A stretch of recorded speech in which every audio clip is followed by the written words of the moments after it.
Roger.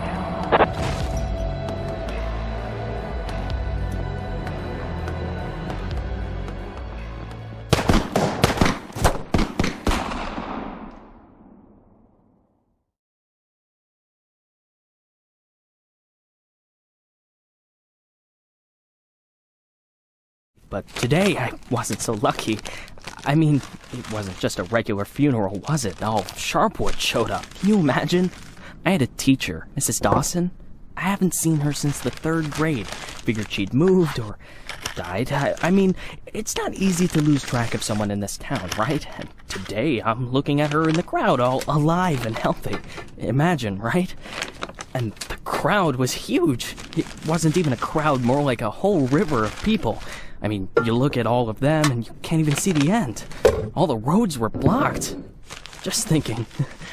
It's weird. There's this dead guy who's making it so an alive guy can't get his groceries on time, right? I mean, I just wanted to say, I really respect Sheriff Wells. He died a hero, right? Ask anyone. Everybody says he's a hero. But I'm just saying, I got a job to do. I don't want to lose it. Nobody wants to lose a job because it's not easy to find a new job in Sharpwood, right? So, The money's right there in front of your nose. Don't bother with the change. Mr. Nash, thank you. I just wanted to say that you don't need to call Mr. Summers. I mean, he'll be yelling at me either way. I deserve it, right? I'm just... Oh, by the way, those cigars you asked about? Caesars, right? Mr. Summers said we normally don't have them in stock, but we can order them. Maybe it'll take a couple of weeks or so, but what's a couple of weeks when it's a quality product, right? I remember one day I was looking... Forget it. I don't know how long I'll be staying. Oh, I hope. I mean, I hope that you won't be leaving too soon. You're like our best customer. Oh, or at least one of our best customers, am I right? I know there's a lot of stuff going on. Lots of folks are leaving. Even Pale Charlie left, and he's even older than you. He's 90 or something. Maybe even 100. I mean, I'm sure you'll find yourself a decent job, right? I mean, have a good day, Mr. Nash.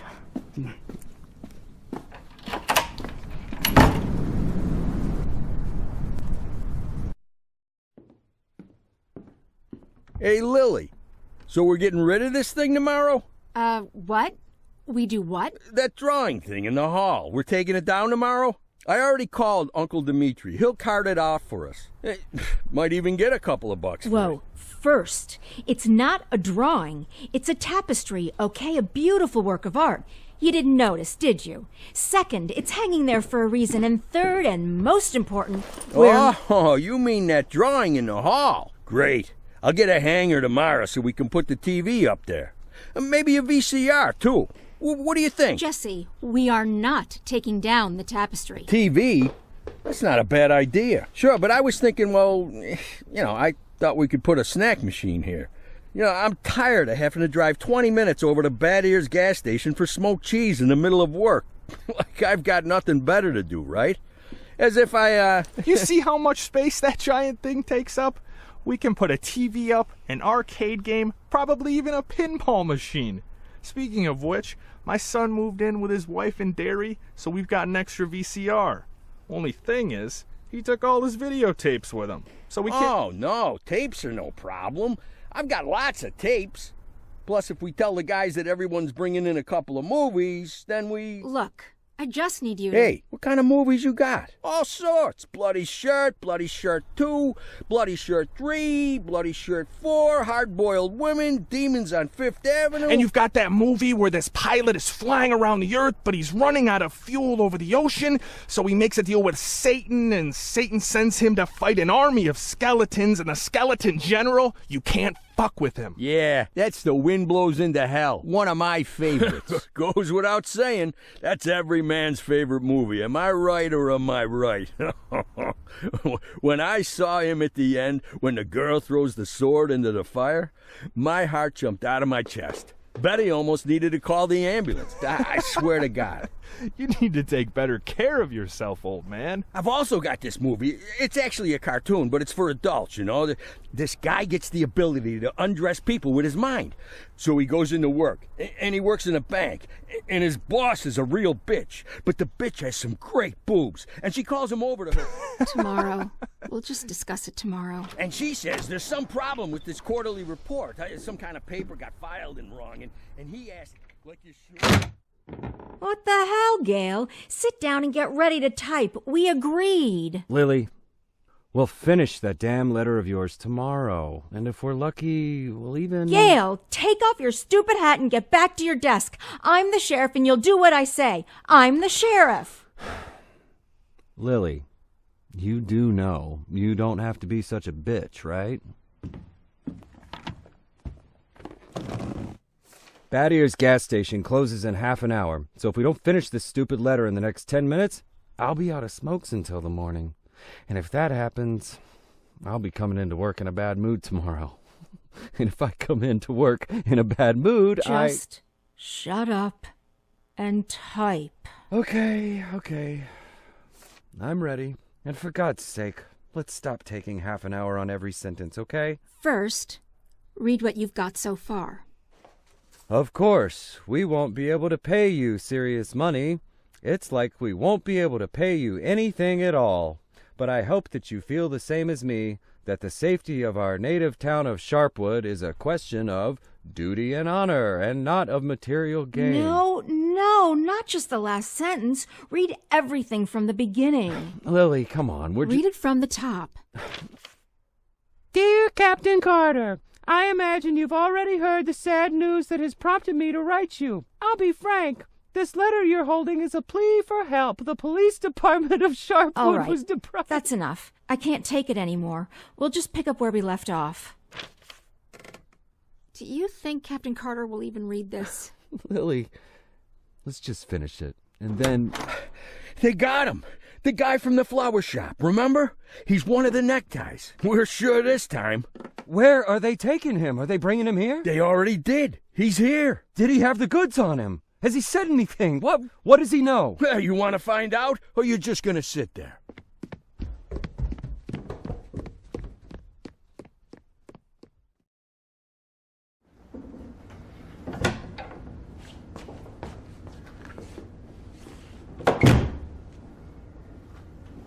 What happened to him? Well, as far as I understand, he had a hard time getting into the car. Right. Didn't like getting out of the car either. And he really didn't like the stairs. And when we handcuffed him, wow, that was no fun at all. And then when he sat down on a chair, he accidentally... Cut the shit, Charlie. What? The sheriff asked a direct question, and I'm trying... Get out! All of you! Lily, I think it'd be best if you just... What's the problem, Gail? Isn't it best if the sheriff interrogates important suspects? Isn't it great when the commander takes a personal interest in the work? Don't you think? Okay, guys, you hear that? Let's get out of here.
could at least hide the suitcase.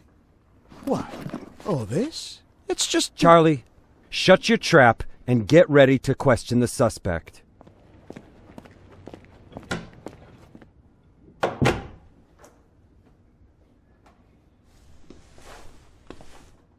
Lily, I just want You do understand, Gail, that this will soon be over. All of this. You understand that, right? I know, Lily. I know. I need to finish writing that letter to Captain Carter.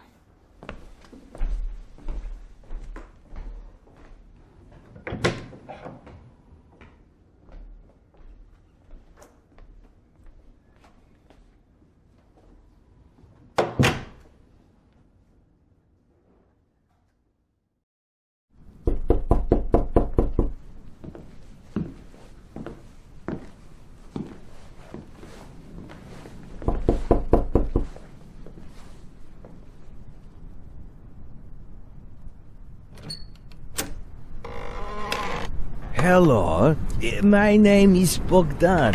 Are you satisfied with your water supply system? I bet you're not. I'm here to solve your problem. Excuse me, what? It's not so nice to run to the toilet outside in the cold, is it? Especially at our age. You go once, you go twice, and by then you've already frozen your butt off. And it's lucky it's the only thing you've frozen off. Believe me, I know what I'm talking about. And you know what I'm talking about too, don't you? Look, listen, this isn't my house.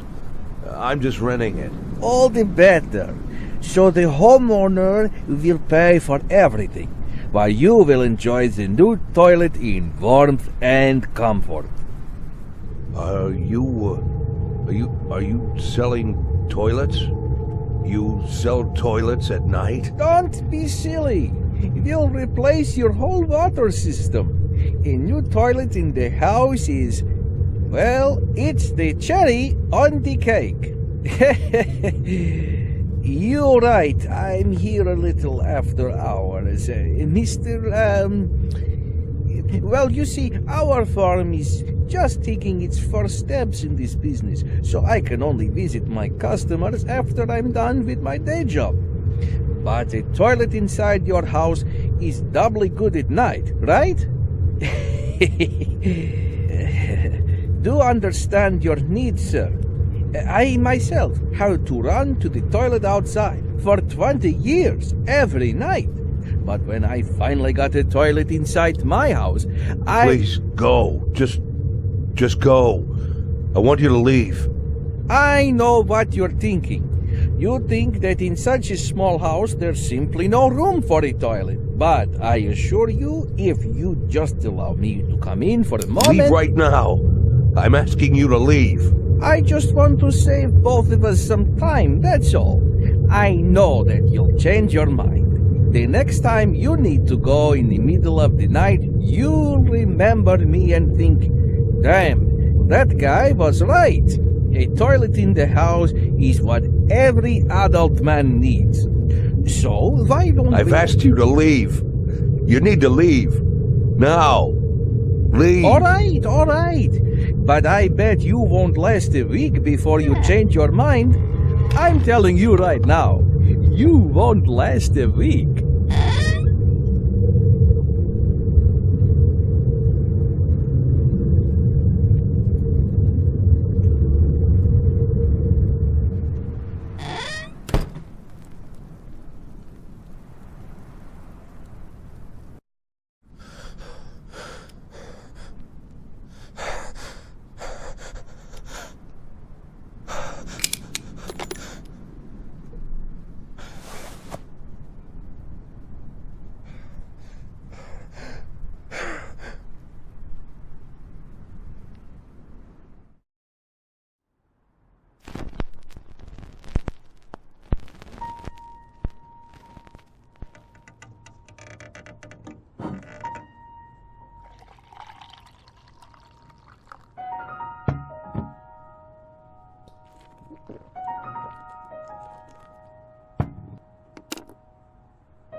We could hardly shut the guy up.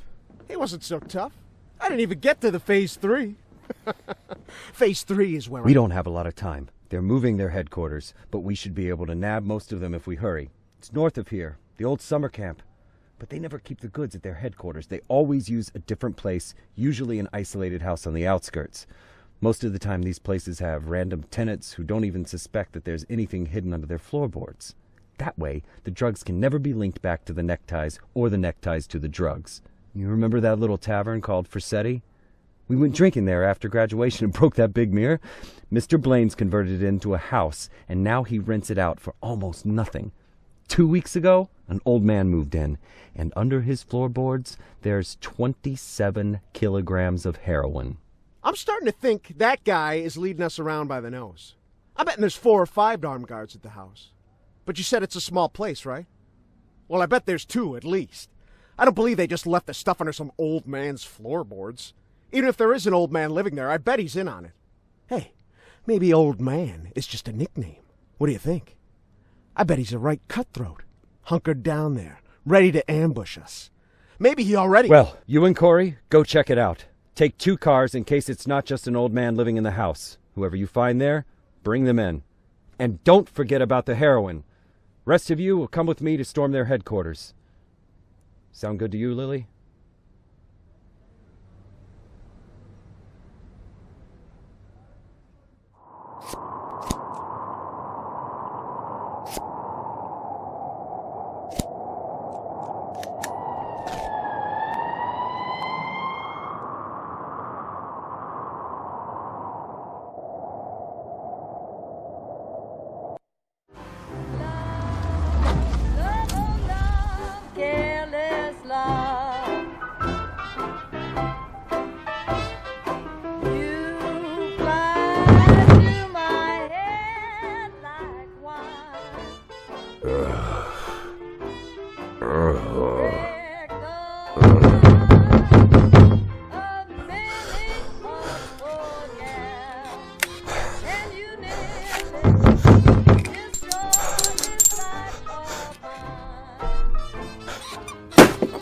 For the Sheriff's Department.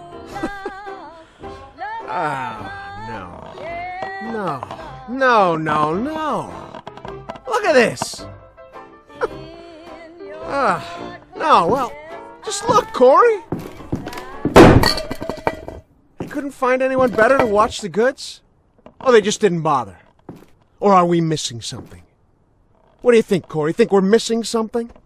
Huh? Is there some kind of special meaning to the fact that we've got drunk, dirty grandpa here, sitting in the shack watching the goods? Maybe we need to crack the code here, huh? Well, any ideas where they hid the powder? How about you look around while I... while I interrogate the suspect, huh?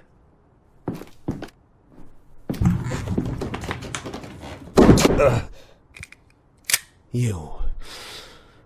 What's your name, old man? Boyd. What did you say, old man? You need to answer nice and clear when a police officer speaks to you. My name is... Nash. Warren Nash. I'll tell you something, Warren Nash. 15 years on the force. I've seen all sorts of dirty shits. This town isn't exactly upscale, in case you haven't noticed. I've caught thieves, caught rapists, murderers, and drug traffickers. All part of the job, you know? I'm doing my job. Nice and easy, like a professional. But here you are. This filth, you don't make it easy to be easy. Filth like you drives me up the wall. With scum like you, I just can't keep up the cold-blooded professional attitude. I just can't. You know why, Warren? Because... Oh, I'm sorry, Warren. I'll be just a second, all right? Shit, Charlie! What the hell? Do you want... Corey, just look for the fucking drugs while I'm busy with the fucking suspect, okay? So, Warren, Filthy things like you drive me nuts. 'Cause you think that we'll never catch up with you. You think the police can't do anything. You think we just rescue cats from trees and help old ladies carry their bags up to the porch. You think, you believe, you really believe that we'll never get to you, so you don't even have to try. You taking good care of the goods here, Warren? You ready for us here, Warren? Just waiting in ambush, Warren? You did fucking nothing, Warren! Fucking nothing! Because you thought we'd never come. But here I am, Warren. Here I am! What are you gonna do now, Warren? What's the big plan, Warren? Hey, I think I found something. You hear that, Warren? He found something. Next time, hide it better.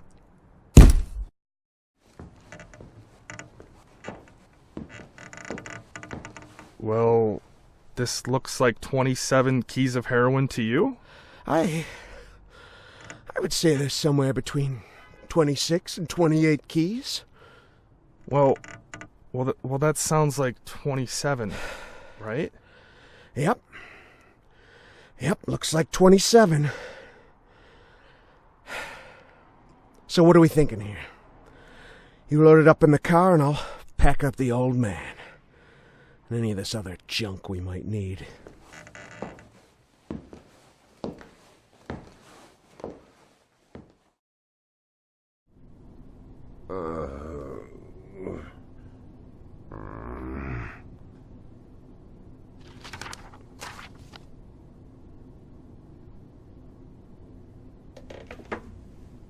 I'd like, I really need to talk to the sheriff as soon as possible. I'm Sheriff Reed. You can talk all you like, but if I were you, I'd wait for my lawyer, Mr. Nash. I don't, you said you're the sheriff? That's what I said. No, I'm just, are you Sharpwood, Sheriff? I'm the sheriff. Do you have the authority to... Look, I'm wearing a shiny star on my chest. I'm sitting here in the middle of the night, and even though I'm exhausted, I'm poring over murder files that no one else wants to bother with. So yeah, I'm the sheriff. I may not be used to all this, and I'm not sure I ever will be, but I don't have another sheriff for you, Mr. Nash. You might as well accept it.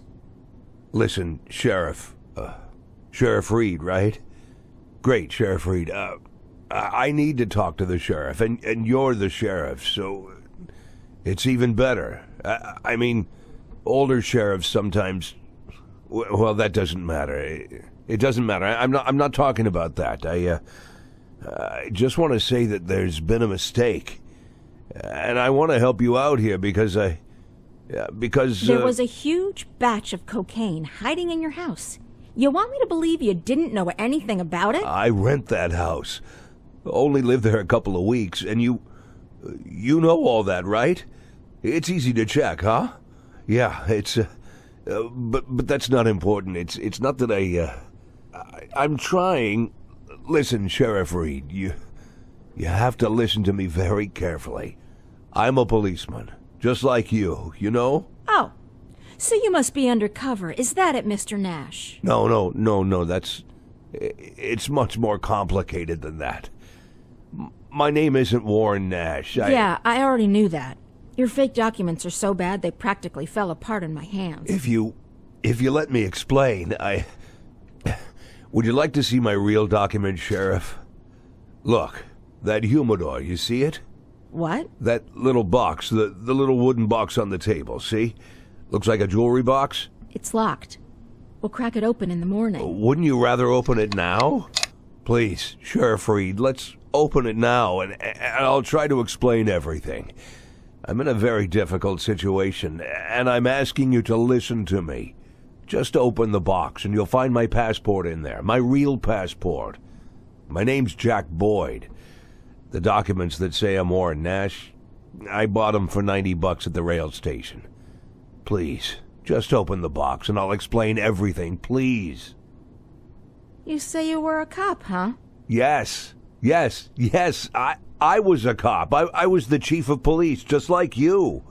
Look, it's a very long and complicated story, but I assure you this is all just a huge misunderstanding. And the fact that I've gone into hiding here, The fact that I'm here at all, it's an injustice that I want to correct. And I'm asking you to help me.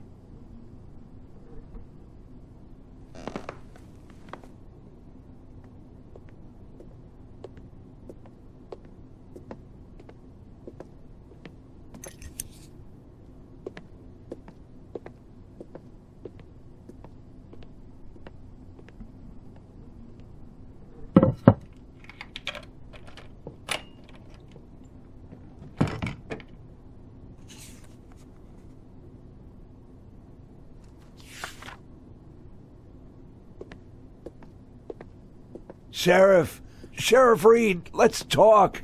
I'm begging you.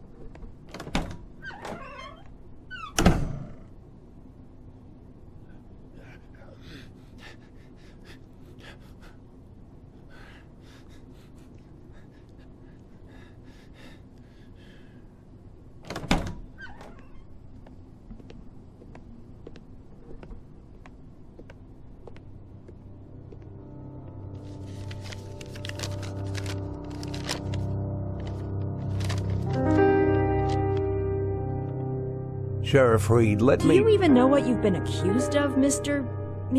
Boyd?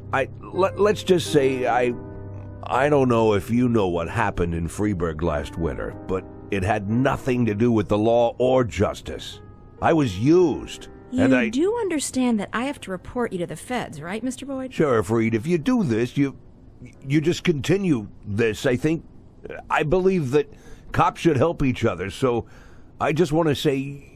You seem like the kind of person We've known each other for 5 minutes, Mr. Boyd. I doubt very much that I've made any impression on you at all. Whatever you've got yourself mixed up in, I hope that you find justice, if that's really what you want. But for now, all I know is this. You're a criminal, and they're looking for you.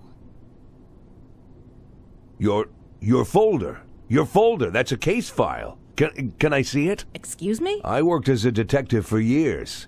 Even when I was chief, I did half of my detective's work. If you're having trouble with the case, I'm sure I can help. Cops should help each other. My exact words, right? You think that I'm... Listen, Sheriff Reed, what do you have to lose? You're the head of this police department. You've got to think rationally. I'm not trying to teach you how to do your work. I'm just for a minute, forget about all that, this whole awkward situation, okay? Right? You have an unsolved murder, and there's someone standing right in front of you who's offering to help. Maybe I'm an imposter, and I can't actually do anything. Maybe I'll even turn out to be a lunatic, scatter the file around the cell and dance around like a wild monkey. But maybe, just maybe, I really am an experienced cop who can help you find your killer. Don't you want that? Don't you want to give me a chance since you've got nothing to lose? Don't you want a real criminal in prison, not some sorry victim of circumstance like me? That's police work. Catching the real criminals, right?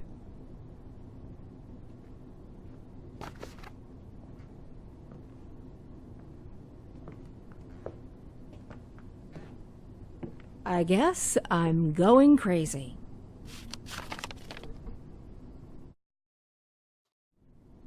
Look.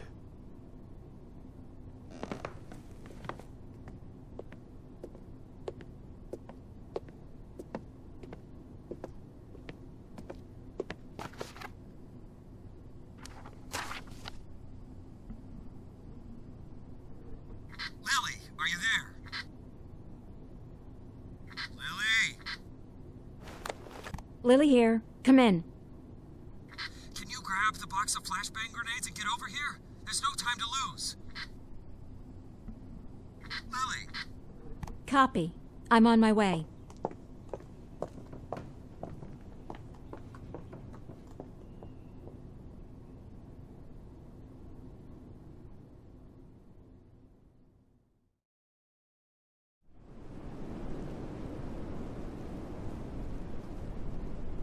So? I'm not seeing anything. Lily, it's time. Yes, just let me look at the plan. Lily, we've got everything covered. Gail, I need to take a look at the plan. Gail, the plan? Lily, do you want to look at the plan or do you want to change the plan? I need to see the plan before I decide whether I need to change it. Gail?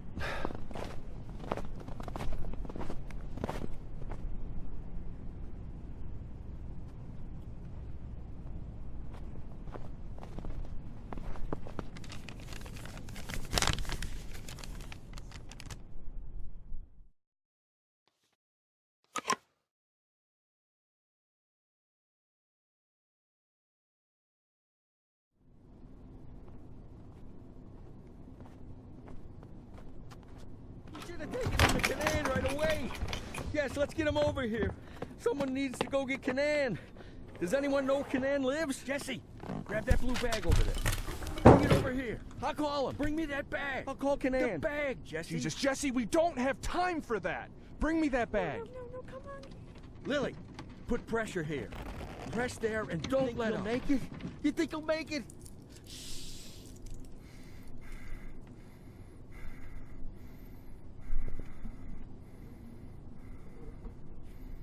We need to put something under his head. He's dead, Lily.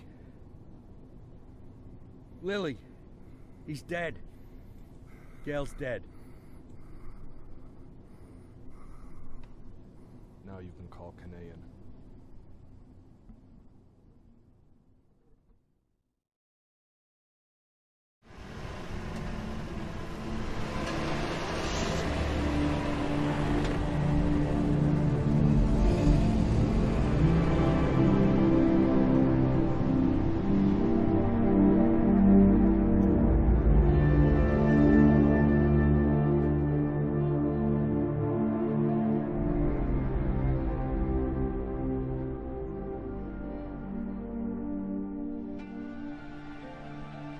What was his name? I mean the deceased officer. What's his name? Gail Greenberg. Were you close?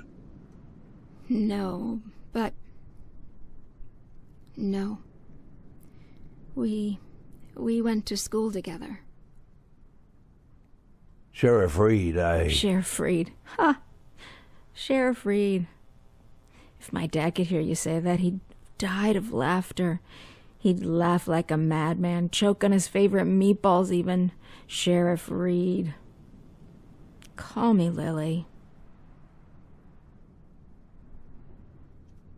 My aunt lived in Freeburg. She sold flowers. Had her own store, a little shop. My mother and I used to visit during the summer. You have warm summers there. Warmer than here. Anywhere's warmer than here. So, what happened in Freeburg, Mr. Boyd? That's a very... I'm sorry. Forgive me, Lily. I begged you for a chance to tell you everything, and now I don't know where to start. You were slandered? You could say that. So you aren't guilty of anything? I'm plenty guilty, but not what I've been accused of. I was just a fool. A blind fool. You're right, Mr. Boyd. I'm sorry? The sheriff's job is to think rationally. I figured I might be a shit cop, but at least I can think rationally. Now I'm not so sure. Lily, listen to me. You aren't guilty of anything. I've been a police chief going on 13 years, and I can't say that I never... Let's just say it's a difficult job. It gets complicated. And to put you in this position, it was... I just want to say Don't that... be shy, Mr. Boyd. I don't make much of a sheriff. Is that what you wanted to say? Because I completely agree with you. Lily, listen to me. I'm a policeman. Whatever position I'm in now, whatever this is, whatever my official status, I'm still a policeman. I'm a policeman and I know how to do this job, and I will help you. Cops should help each other. Isn't that what we were talking about earlier? Don't you agree with me?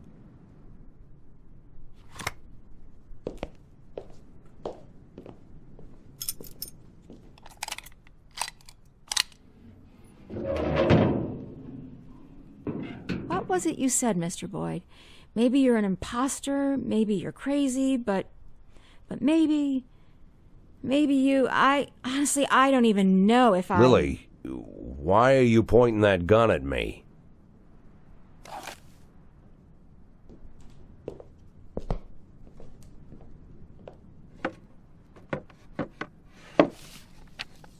Can I get out of this cage? Lily? Yes, Mr. Boyd. Yes, you can get out of the cage.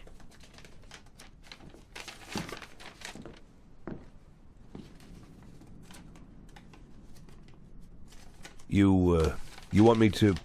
Well, I guess I'm asking. You want me to get to work? What is it you want me to do exactly? You can get some sleep in the break room. It's over there to the left, the dark green door. I'll still be here in the morning, and in the morning we... Well, we'll figure this out. Tomorrow you can gather up your things, Mr. Boyd. Yes, I just... this letter, I'd like to send it as soon as possible. It's for my children. It's important. I can mail it for you. I don't mind. I've got a letter to mail myself.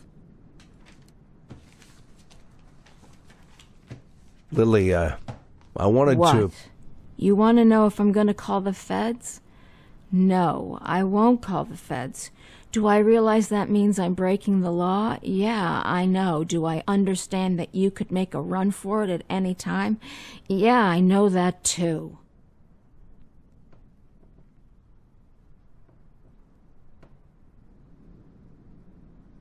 I'll see you in the morning.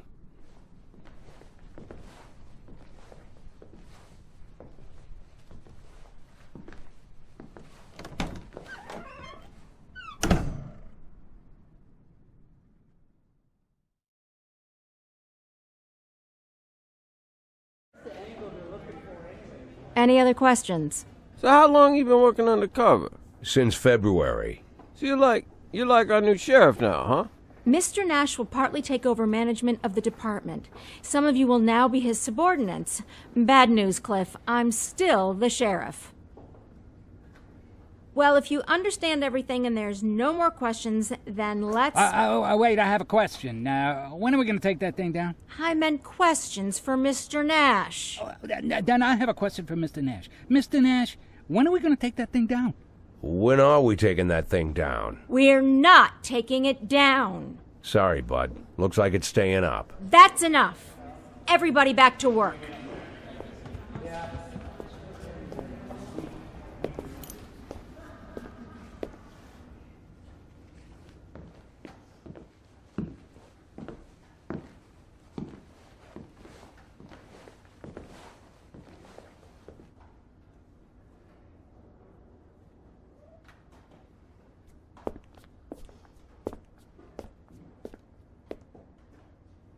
It was Sheriff Wells who hung that tapestry here.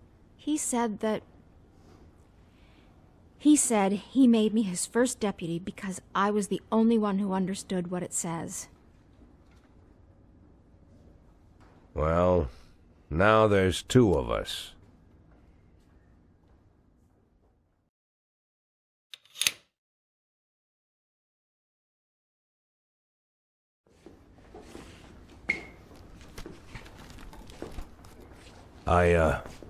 Did I miss something? No, I just want to move into the office where you were working yesterday. So you're moving into a smaller office? I'm moving where I'm more comfortable. That's the office I used to share with Gail. It's probably too big for me, but it'll be just right for you. Can I help? No, I don't like people pawing my stuff. You could get a bite to eat. I'll be finished in like 20 minutes. I can handle this. At least I can handle this. Okay, then I'll go down to the dining hall then. Call me if you need me.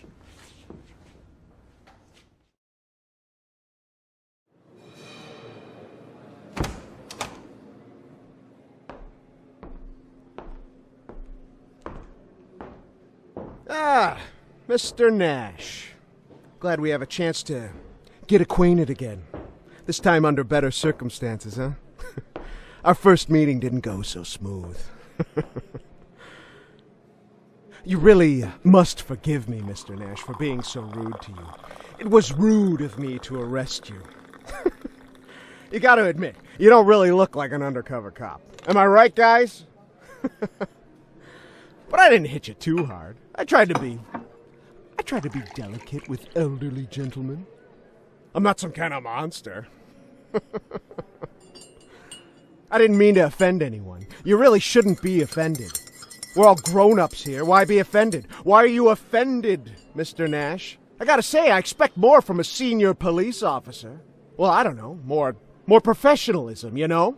You seem like the kind of guy who sits behind a desk doing paperwork. Am I right, Mr. Nash? That the bathroom? Weren't you gonna drink your coffee, Mr. Nash? You're not incontinent, are you? Mr. Nash, do you have a problem? Is it an age thing, or did I just hit you too hard in the kidneys? If that's the problem, then I apologize, Mr. Nash. I tried not to hit any vital organs. Ah!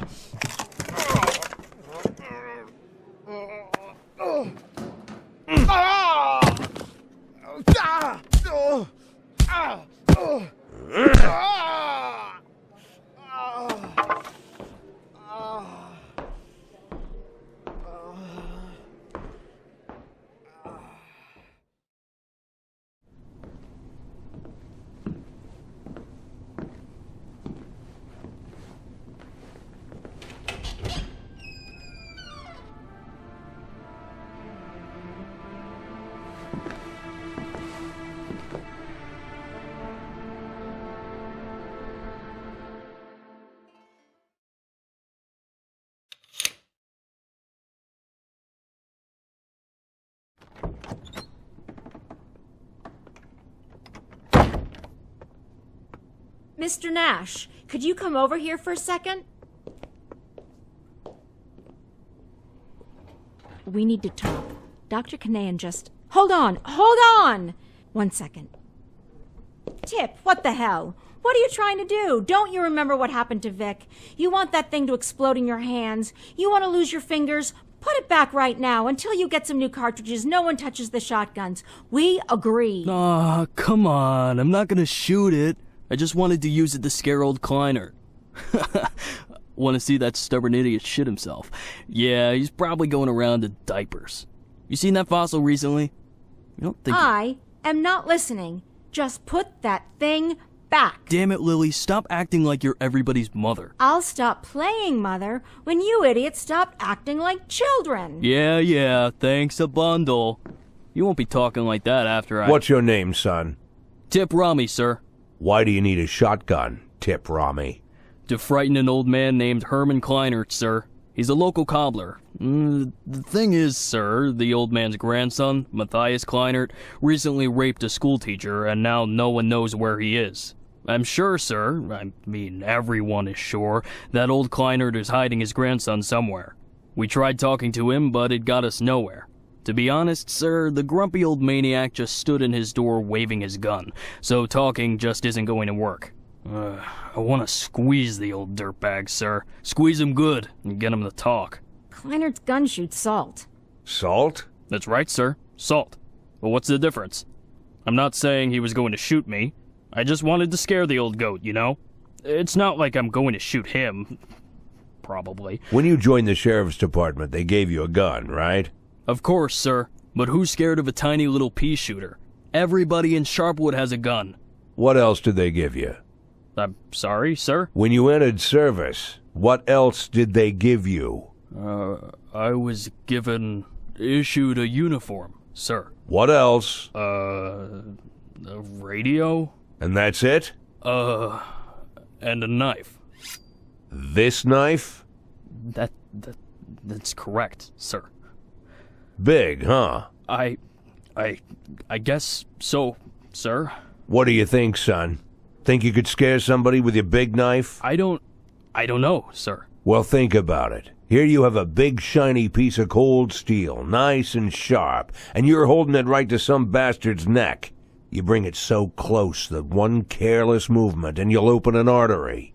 But let's say you haven't lived such a clean life. You like to drink, so your hands are a little shaky. They shake all the time. If not today, then maybe tomorrow you'll slice someone open by accident. You think that's scary enough, son?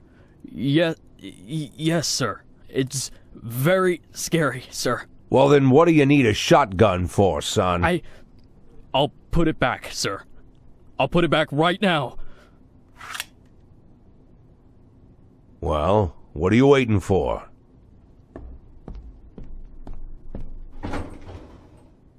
I have work to do. Can I go? Yes, I just wanted to. Come to my office in the evening before you go home, okay? Okay.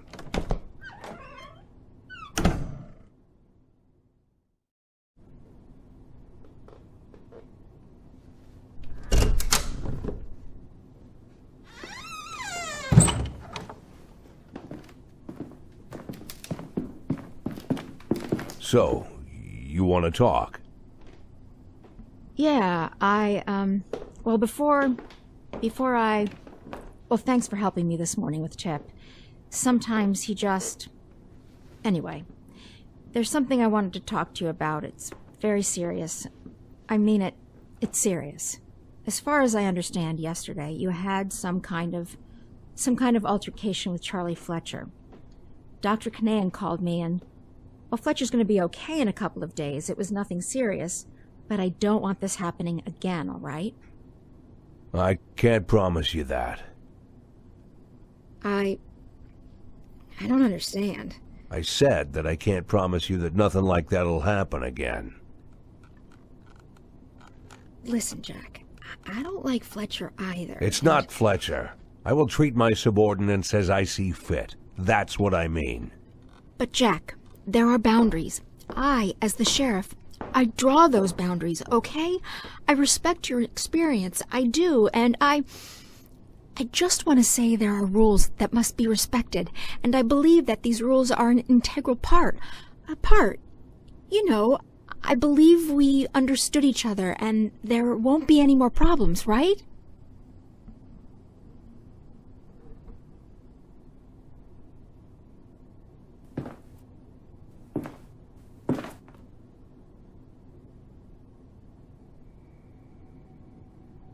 Why am I here? I'm sorry? Why am I here? Well, because I asked you to come and talk, and I... No, not here in your office, but in general. Here. What am I doing here? Why am I here, Lily? Because you got into a difficult situation, and now... I'm helping you steer the department. Look, I could run. I might go to jail, but I'm here. Why am I here, Lily? We could call it a mutually beneficial deal because... Why, Lily? It's a simple question, and the answer is also simple. Why am I here? Jack, I don't know what you... Yeah, it's strange, isn't it? Some bearded old man with fake documents strikes up a conversation with you, and suddenly he's... Jack, please, you know how much this... Becoming the sheriff's right hand. Actually doing all the work of the sheriff. How does that happen, Lily? Come on, tell me. Jack, I'm begging you. The answer is already in your head. I just want you to say it, Lily. Say it out loud. Why am I here? I'm begging you. Say it. Let's just... Why am I here? Because I'm a shit cop, right? I'm a shit cop. I can't do anything. Shit cop, shit cop, shit cop. Without you here to help, it would be the end. You wanted me to say that. Is that what you wanted? Are you satisfied now?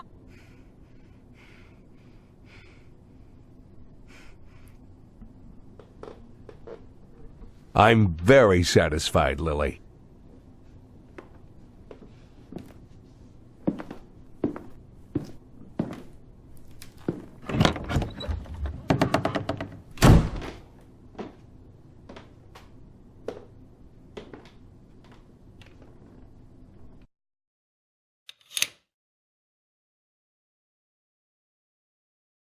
Thank you again for your time, Mr. Kogan. And thanks for your patience. Next Thursday we'll have another meeting, by which time I will have some new questions for you. If you remember something new before our next meeting, not just about Jack Boyd, but about your work in the police department as a whole, then just let me know. If you change your work schedule, let me know. If you need to leave Freeburg for some reason, well, you understand. Let me know. Don't look at me, Mr. Kogan. I don't want to be here any more than you do. If it was up to me, neither one of us Thank would you have again, to. Mr. Kogan. You are free to go.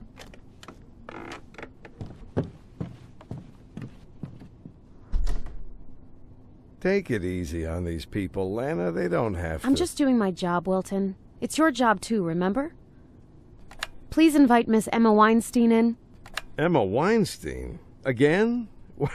What is this already, her 6th? Just the 4th. And you're hoping to learn something new. As far as I recall, she just keeps saying the same thing. I will definitely learn something new, Wilton. Even if she keeps saying the same thing. Even the fact that she always repeats all the answers word for word. That's already very important information just by itself. Well, yes, for you. Because the whole world around you is very important information.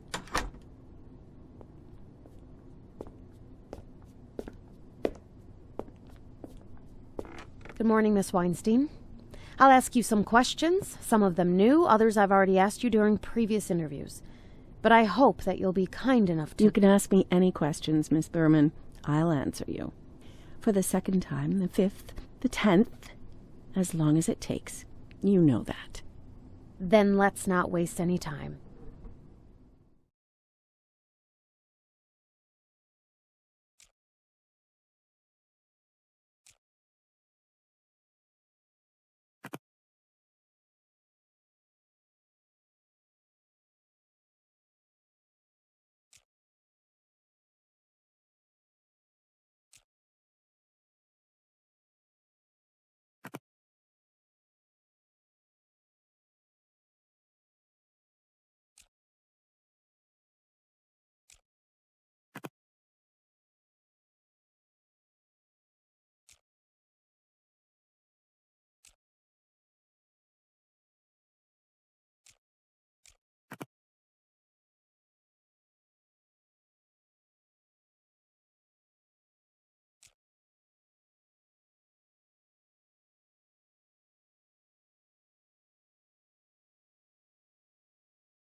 Do you see him, Pedro? Has he already ordered a drink? What? What chihuahua? Are you sure you're looking at the right guy? Do you see a basket of strawberries? Pedro, not everything is important. It doesn't matter how he's dressed. A basket of strawberries. Do you see it? Has he already started eating the strawberries? All right, Pedro. Don't worry about that. If he's eating strawberries from a basket, then he's the one we need, no doubt. Just wait until he's eaten all the strawberries and then approach him, right? Right, Pedro, right. I'll be waiting for your call. Just stick to the plan, all right?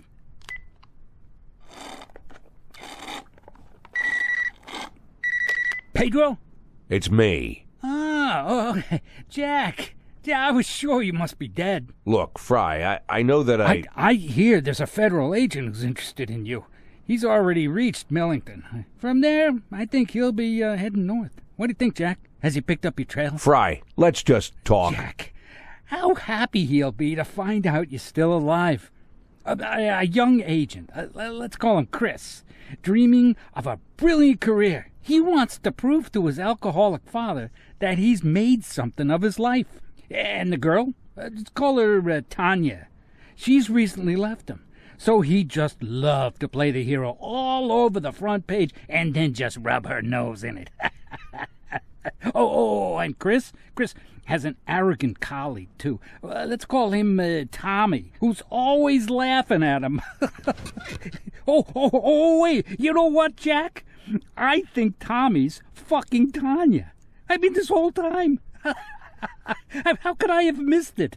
Tommy's fucking Tanya, and worse, the alcoholic father is banging Tanya, too. I mean, they're all fucking around over there. And just think about poor old Chris. Fry, let's just... And by the way, did I mention that Chris has a bit of a stutter?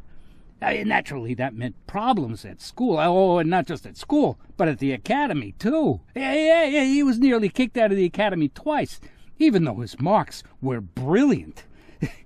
Imagine, they were ready to kick the guy out just because he stutters a little. No, nobody wants to have anything to do with him. You know what that's like, Jack, huh? And suddenly, our stutterer Chris, less than 6 months at the Bureau, he catches a fugitive off the federal wanted list. And not just anyone, but Jack Boyd, the king of corruption. I mean, the symbol of our whole society's disintegration. Al Capone in a police cap. Nobody else could do it. But there's just something about Chris, you know, Jack? Good Lord, Fry, it's just... Now Tanya wants to fuck him, and the prom queen Sharon wants to fuck him, and even Susie the ballerina, who turned him down on 3 separate occasions because she didn't want to have anything to do with the fucking stutterer. Well, now Susie is showing off her pirouettes in his bedroom. And it's all thanks to you, Jack. All thanks to the fact that you couldn't stick to our simple arrangement and answer the fucking phone when I called. I couldn't pick up the phone because at the moment when you called, the phone was literally being shot at. And then You're one lucky bastard, Jack. I mean, you are lucky that I have such a cold, black heart, completely incapable of compassion. Without batting an eyelid, I will leave that poor stutterer Chris with nothing. I'll make a couple of calls, and he'll turn right around on that road he's on to Sharpwood and return to his miserable life of the lonely loser. He's just not the right man for Tanya. I mean, some people just aren't made for each other, you know. True, you'll have to pay me twice as much. Twice? 20,000? But I only just... That's not the worst of it, Jack. You not only have to pay me twice as much, but you'll have to do it 4 times as often. 20,000 a week. I hope whatever mess you got yourself in, you still got all your fingers, or at least enough of them to pull out a bank transfer. How long until the next payment, huh? 4 days? Come on. Let's talk Oh, I'm sorry, Jack. I have another call. I'm guessing that Mr. Cervantes just finished eating his strawberries. His what? Strawberries? Listen, Fry, I'm just asking you... Fuck.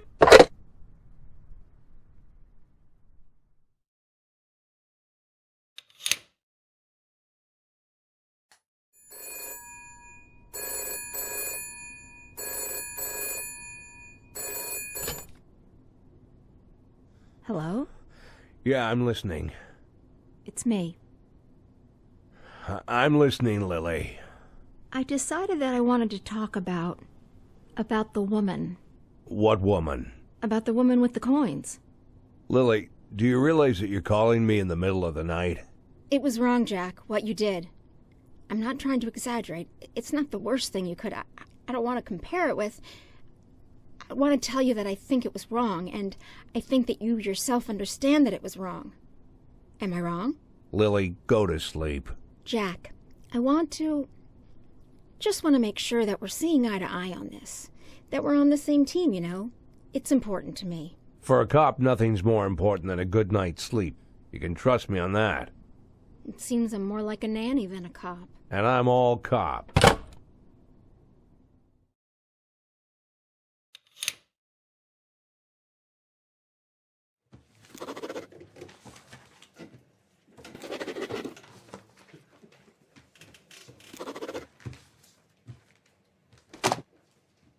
God, Lana, you know how to sneak up on somebody.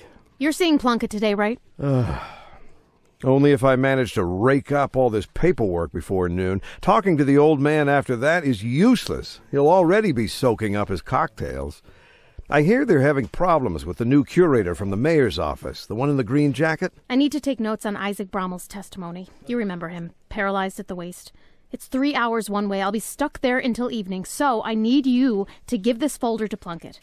Mila says that he's leaving tomorrow, flying off on some conference, so I want him to get the folder today, okay? What do you have? I want the Jack Boyd case given special status. Oh, Lana, do you even understand what special status even means? I need access to the closed sections of the police department's archive. I need to be removed from all other cases. I need 2 assistants. I need support from Paulson. Lana. I need a surveillance team, a judicial order for the wiretapping of 4 witnesses. First of all, Emma Weinstein, and permission to search her. Lana, listen to yourself. What are you trying to achieve? Do you even understand what's waiting for you? It's one thing to drag all the witnesses through here 10 times. Plunkett is somehow tolerating that. But it's another thing to... Oh, God, why don't you do something...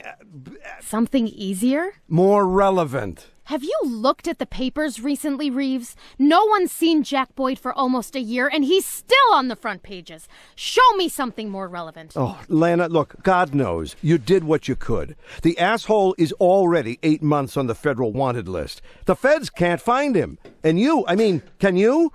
You mind-fucked all your colleagues, mind-fucked everybody, one by one, through the whole police department. Plus any poor son of a bitch who ever saw him, talked to him, delivered him pizza, or checked his prostate.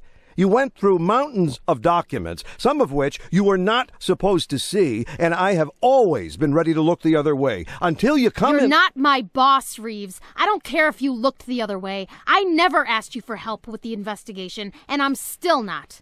Just give Plunkett the fucking folder and make sure he's sober enough to read it.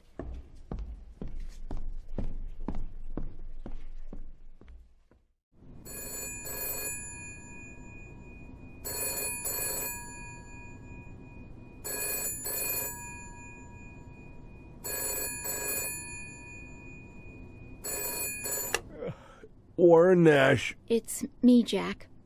I have a strange question for you. How would you say your work is going? What are you talking about? I don't mean in general, just today. The work you did today, are you pleased with what you did? What kind of question is that? I'm talking about... I need to sleep, Lily. Jack, I'm not trying to...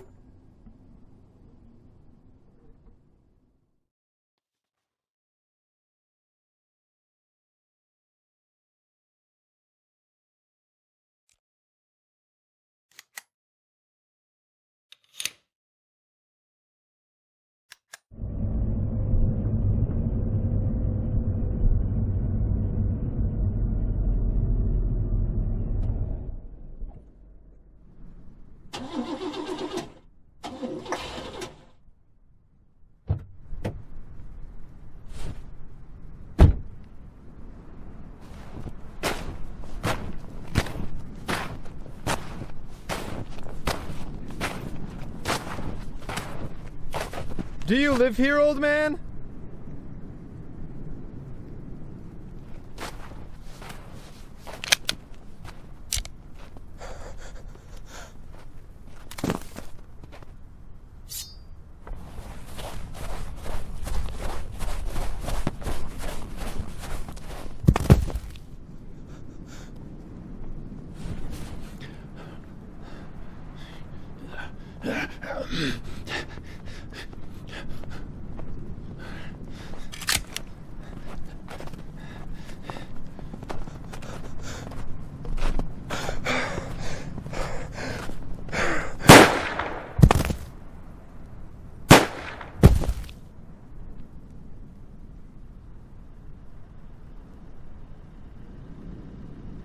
Go home, Mr. Boyd.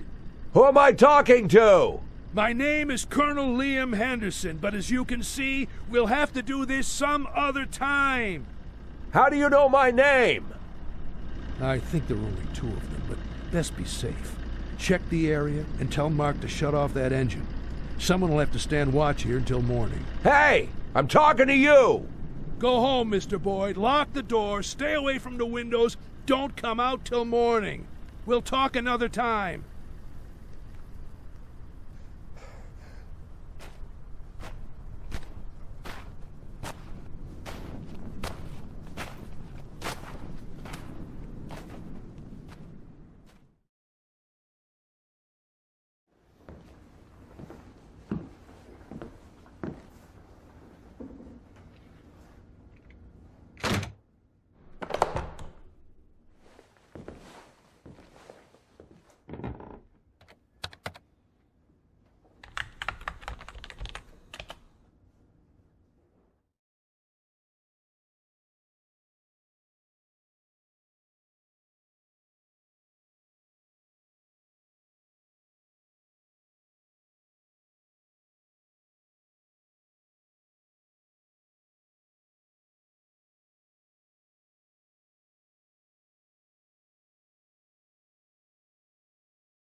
Time for hot chocolate. Don't pay any attention to me. I'll evaporate in a second. Who are you? I'm Sean Moreno, secretary and dispatcher, office manager, sometimes even the plumber. I have a very wide range of responsibilities. It's easier to say what I don't do. What, and delivering hot chocolate to the offices? Is that one of your duties? No. Well, not usually. But I thought that this morning you might need a big mug of something warm. It's easy to catch cold from lying down in the snow at night. And we don't need you catching cold, right? No, that was one cold night. No, if you ask me, all nights are cold. What are you talking about? Here, hot chocolate with maple syrup, red pepper, and herbs. I should think I can manage to make this drink. You can't survive in Sharpwood without it. But I won't give you the exact recipe. Don't even ask. I didn't know what kind of cupcakes you like, so I brought a few. There's more chocolate in this one, less in this one, and there's no chocolate at all in this one.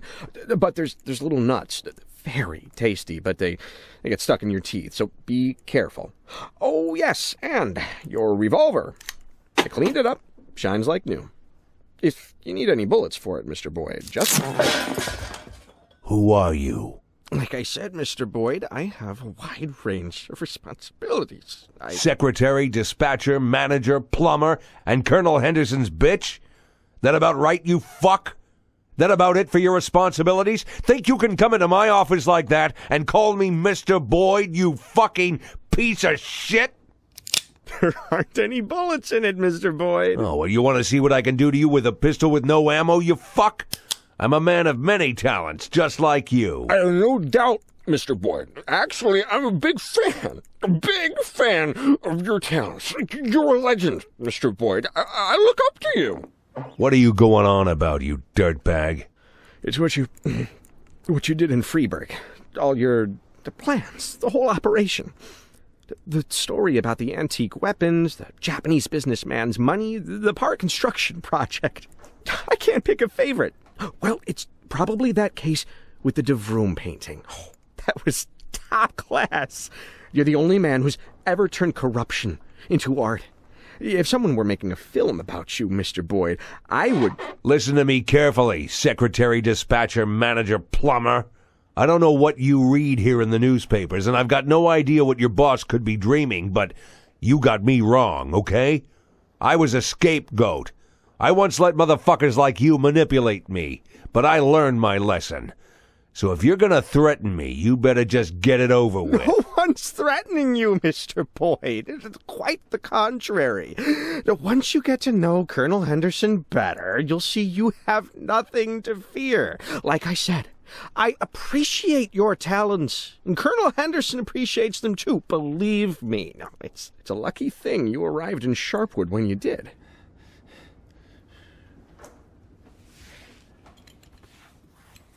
The key you used to open my office. Leave it and go. You do know that I have copies, right? could make 100 more. I said leave the key and go. If I see you in my office again, you will drown in a mug of hot chocolate. I promise you that.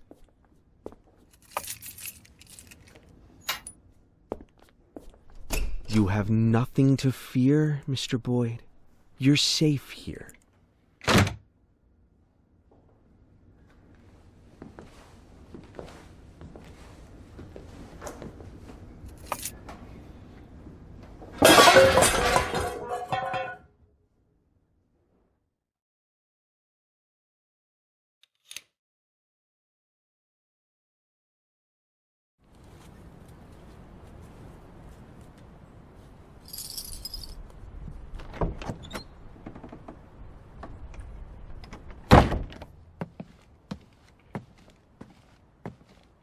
I'd like to see Sheriff Lily Reed.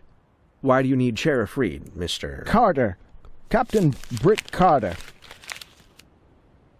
That's why the day when you, Captain Carter, step through the threshold of our department will not only be an important day for the whole of Sharpwood, but also a very happy day for me personally. Well, it seems I'm here to make Sheriff Reed very happy, son.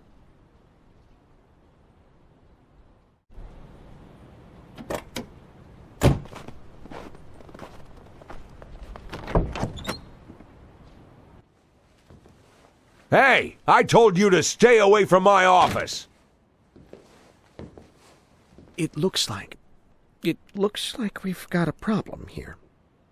And I need something that will help with these headaches. I get migraines, you know. Or is this a migraine or is it just a headache? It's not the same thing, you know. They're different things and they need different medicines. The cure for one is not the cure for the other, you know. And if something isn't curing you, it's killing you. The medicine for headaches won't help with migraines. Dr. Kanayan explained the difference to me, but I Okay, do you need an aspirin? No, it's a different one. Acetaminophen? No, the one with the letter B. Well, let's just write that down. We need to talk. Now. Excuse me, Mr. Nash, but right now I'm... Hey, can't you see? There's a line.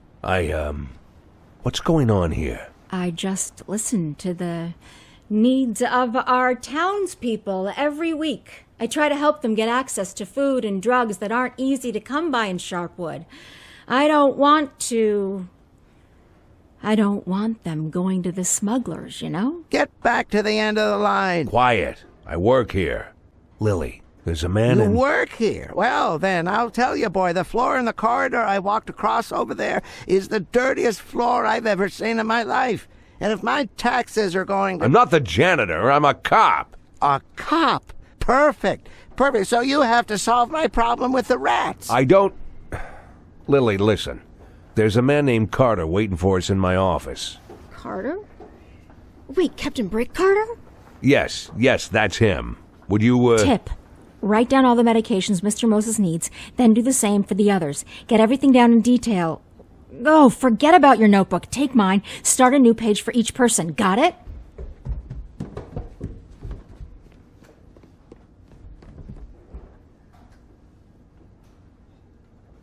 There's still one thing I just can't understand, my dear.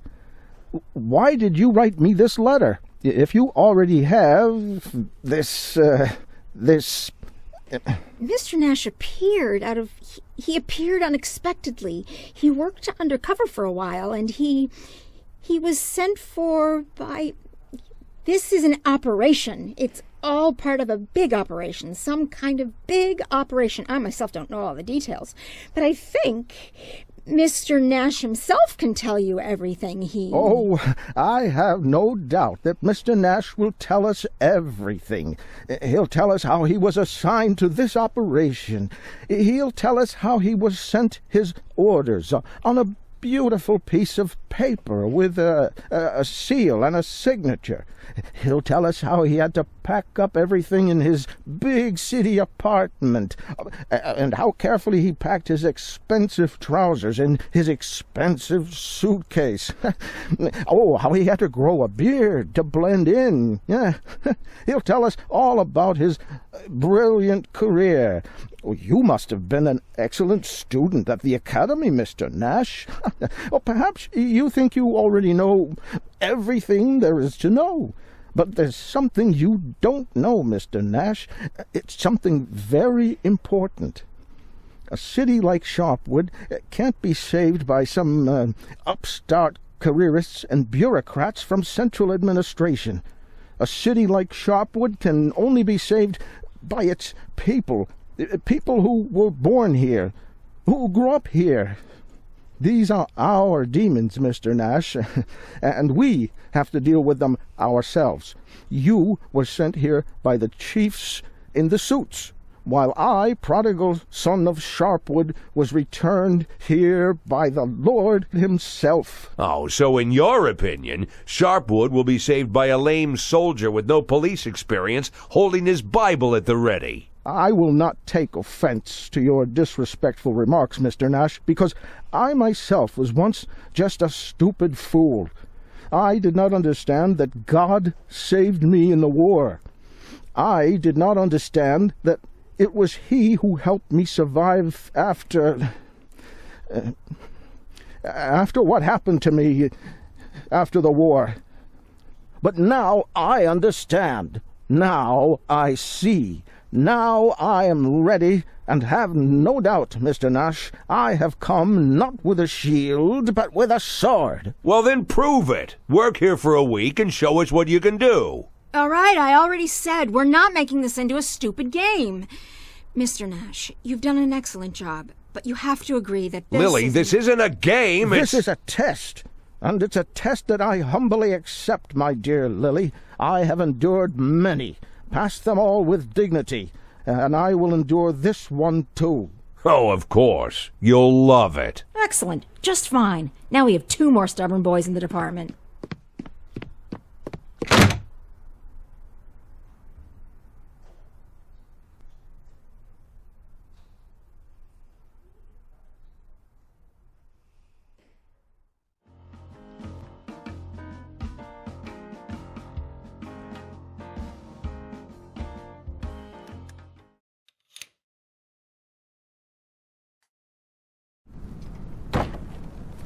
Mr. Boyd, finally. I was starting to wonder if you were going to spend the night. Shut your mouth. Mr. Boyd, listen, I understand you don't talk much. I get it. After all, you would never have... Well, you wouldn't have been able to do what you've done. You're a chatterbox. Yeah? But I'm not asking you for a big speech. I'm not asking you to give me a master class in corruption. No, nothing like that. I'm only asking for one small story about the DeVroom painting.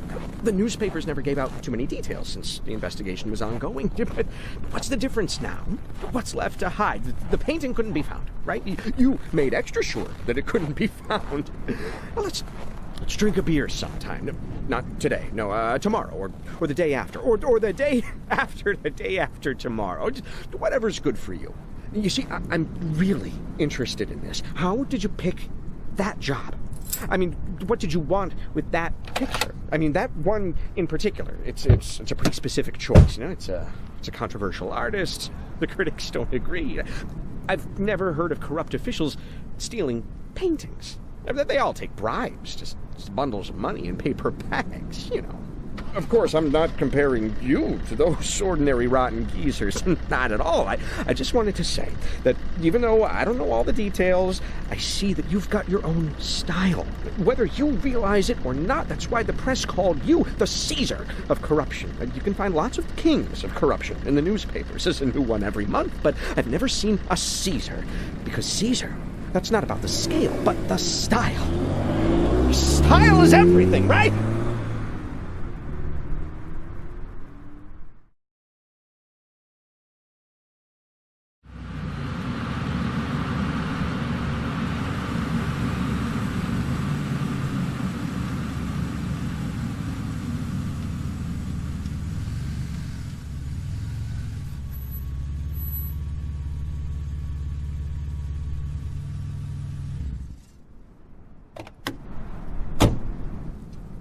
Please, Mr. Boyd.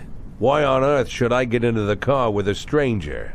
Given your history, I'd imagine that you often had to get into a car with strangers. Back in Freeburg. Freeburg is different. Is it really so different? Absolutely. Friendlier?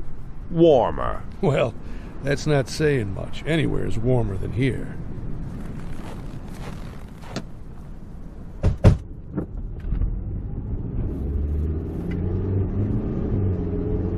How? Excuse me? How did you know who I was? How many ads were there? Ads? Well, I'd be willing to bet that when you came here, you went looking for housing in the newspaper ads. How many ads did you look at?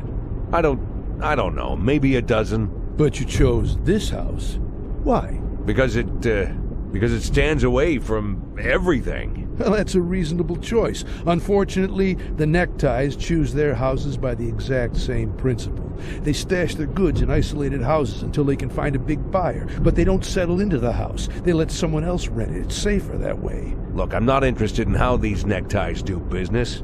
I just want to know how they found out my real name. I'm not a big fan of drug dealers, Mr. Boyd, but I have to give them their due. Many of them are amazingly smart, much smarter than your average drug dealer, you know. And the man who was appointed to watch your house, Arthur Sherman, well, it turns out he's quite the brain. He even went to college. Can you imagine? Arthur is so clever that when he realized that you're Jack Boyd, he didn't report it to his bosses. You see, the Ties are a wandering gang. Yesterday they worked in Ripton, today they're here, tomorrow they'll be somewhere else. They just shoot you to be safe, and that would be the end of it. But Arthur is clever, and he knew how valuable the information was, so he did the clever thing and brought it to me. But how did he know who I was? How exactly? Ask him yourself when you get the chance. Oh, looks like we've arrived.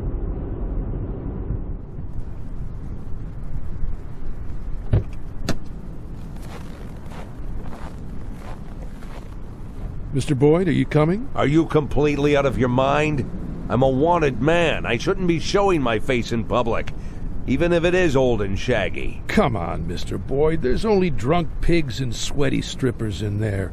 Nobody'll even look at you. Don't you want to drink a mug of draft beer for the first time in months and burp loud enough that everyone hears? Aren't you tired of hiding? Don't you just want to be an ordinary person? You saw where I live. Now I want to see where you live. Don't you think that's fair? Okay, you win. But I'll never believe that you don't miss letting loose. That's not the only thing I miss. Not the only thing, and not the main thing. I understand.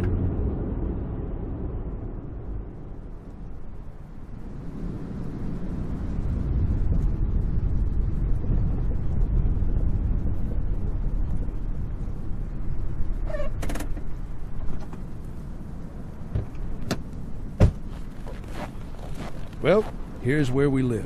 What? We can't go inside? Well, I didn't go into your house. I stood 100 yards away. Now we're even. Don't you think that's fair? Arthur Sherman. I want to talk to him. Mick, bring Sherman here. I'm sure he must still be awake.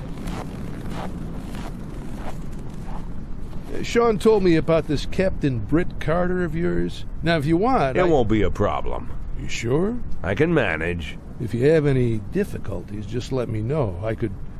well... And I thought you were a smuggler, not a butcher. I don't like the word smuggler. Then maybe you shouldn't smuggle. Well, I'll put it this way. I don't like what you mean by the word smuggler. You must be right. Freeburg and Sharpwood are very different. What kind of goods came through Freeburg? Automatic weapons? Heroin? People? I'll be honest with you, I can't brag that I never had to trade in the first, second, or third, but my most popular product is canned soup. Mushroom soup comes in a little red jar. Now this is coming from a man who spent over 30 years eating a tasteless soldier's rations and not complaining. And I can assure you that this soup is the most disgusting meal in the world. When you pop open the jar with a can opener, this smell immediately bolts up your nose. The smell of despair, you know? It's impossible to suck down this vomit without thinking for even a second that your life is going nowhere. Sharpwood kids, when they grow up and leave this place for the rest of their lives, they'll always shudder when they remember this awful soup. But only the lucky ones, the few who manage to get out. The rest will live here for the rest of their days, eating smelly soup and then feeding it to their own children. Because without 12-cent soup, they'd all die. I give them this life, with the smell of despair. Bitter, but life. I don't know what cruel word to call what I'm doing, but I'm definitely not a smuggler. And I want that... Oh, there's your college boy, Mr. Boyd. Give me a cigarette. Still alive, Mr. Boyd? Oh, wow. How did you know who I was? Were you really hiding all that well? You hitchhiked on your way to Sharpwood. Well, not to Sharpwood, of course, but to Big Rift. And from there you walked on foot, but before Big Rift, a red-haired guy named Locke drove you. Picked you up at a bus stop 70 miles down the highway. Buses from Garensburg pass that stop every 6 days. In Garensburg, you spent 2 nights at the Stone Woodpecker Hotel. I called down there and had a nice chat with Mrs. Hopper, who... Just stop! So you're really that clever, Arthur Sherman? Proud of your little investigation? If I'd known this investigation would turn me into a hostage to rednecks playing toy soldiers, I wouldn't have stuck my nose in your business, Mr. Boyd. Hostage? Arthur can't leave the barracks. It's for his own safety.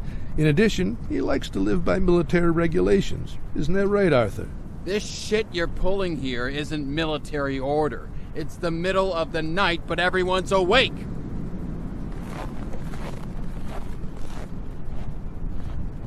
He's right, Mr. Boyd. It's high time for bed.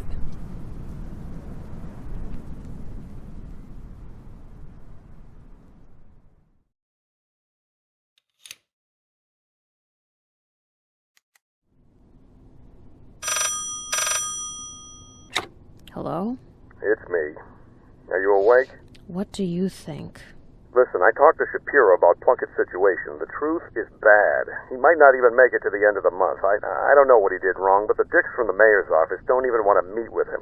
But tomorrow, one of them will be considering your request. At least Avi Carlos has to be there. Do you know what that means? I'm not... Come on, Reeves. Plunkett needs to show off, to show them that he has everything under control. He'll need to puff himself up like a tough leader, the only thing holding the prosecutor's office together, which means you're the ideal target for him to show them what a tough boss he is, you see? To put it simply, whatever happens tomorrow, just nod and don't say anything except yes, sir, and hopefully the blowback won't get out of hand. Lana? Are you still there? You'd really like that, right? For me to always say, yes, sir, and that's it? Lana, what are you talking about? Look, I am trying to, well, sort of like trying to save you. Don't you get it? Good night, Reeves.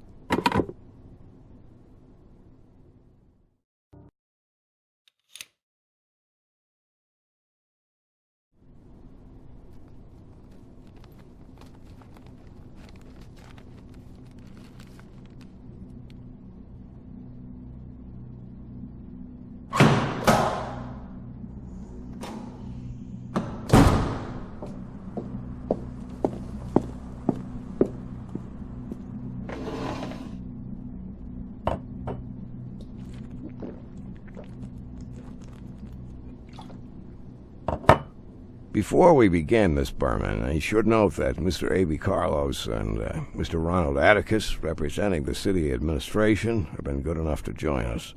And Judge Hawkins has also kindly agreed to attend. The rest of these gentlemen, I believe you already are familiar with. Thank you, Mr. Plunkett. I'd like to start with... If you will allow me, Miss Berman, I will begin. I'm still in charge, aren't I? Yes, Mr. Plunkett. I didn't mean to... I would like you to answer a few background questions that will help us understand your investigation into the case of Jack Boyd. Of course, but I just don't... What's so interesting about him? Sir, you ask me why I want to catch Jack Boyd?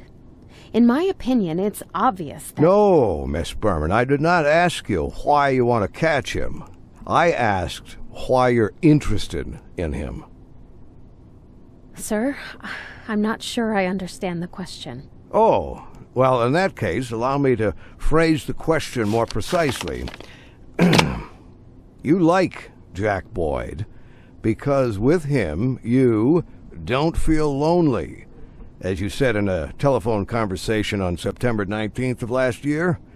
Or maybe because you consider him energetic and full of strength, as you said on another call 4 weeks later?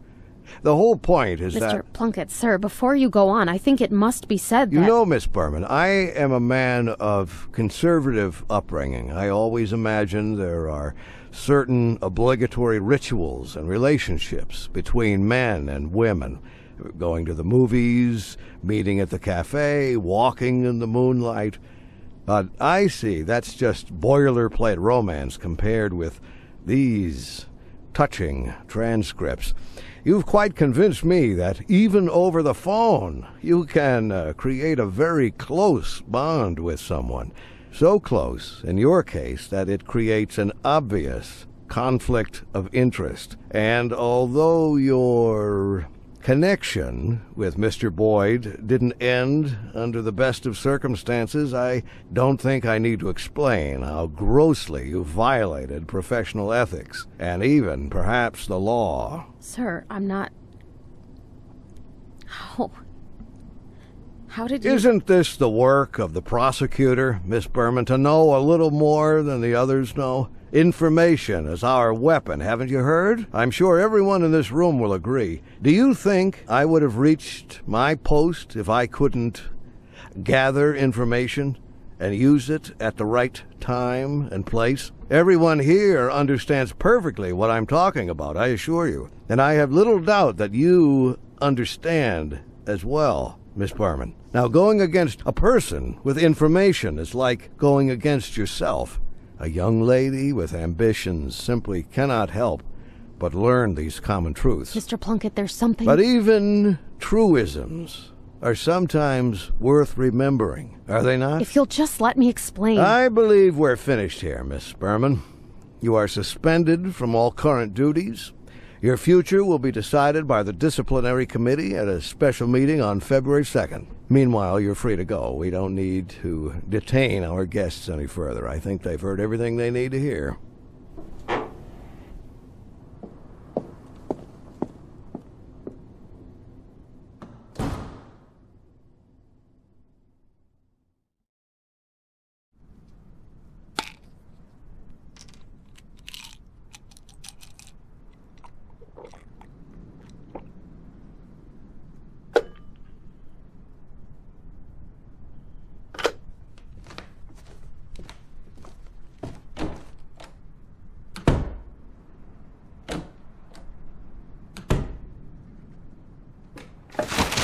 Damn.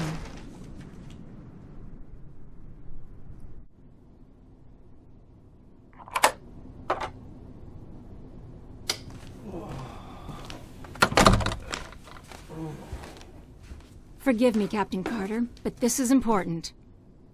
Don't worry, honey. It's okay. I haven't had time to fall asleep yet. You came to wish me luck? I have leads on a number of major cases that I wanted, that I've dreamed of doing. Someone's selling old weapons that they're bringing in from Ripton. Someone else is trying to... Look, it doesn't matter. You can read it all right here. The point is that we've got a lot of evidence against some small-time criminals, relatively small time, of course, but I wanted to use them to get to bigger fish.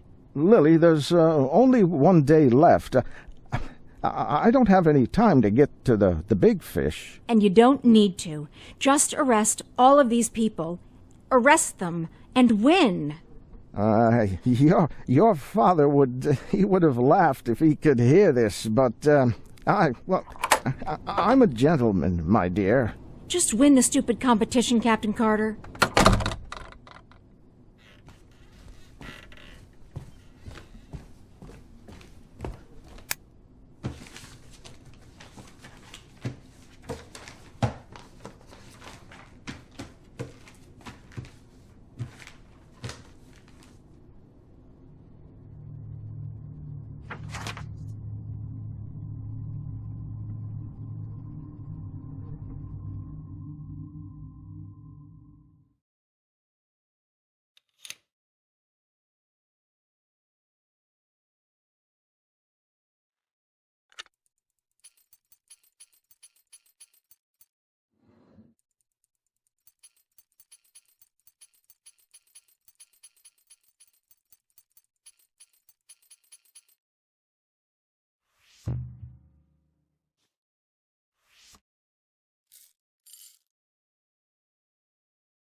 What? I forgot to give you your parking pass?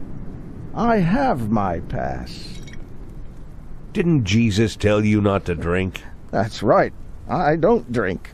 I already went through that ordeal, but you... no. Well, it's nothing to be ashamed of. Oh, I'm not ashamed. You can be sure of that.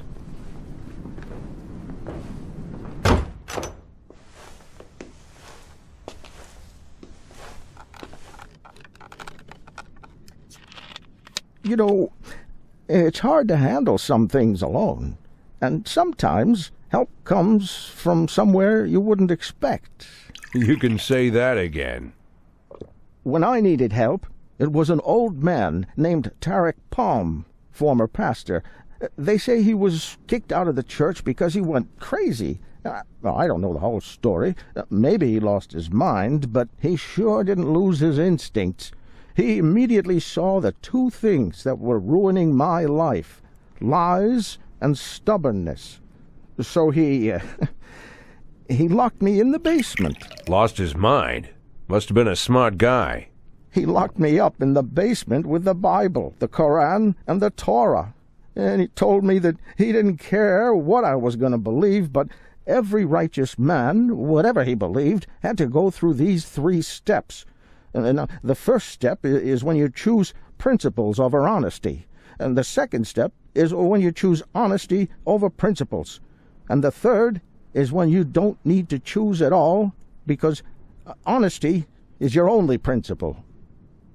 Now, old man Palm said that he would bring me water every morning and ask, "What stage are you on, son?" 3 weeks later, I answered, "On the 3rd, Father." And he let me go. I was a changed man, but I lied about the 3rd stage. I was still stuck on the 2nd one. Well, I guess that makes you a cheat.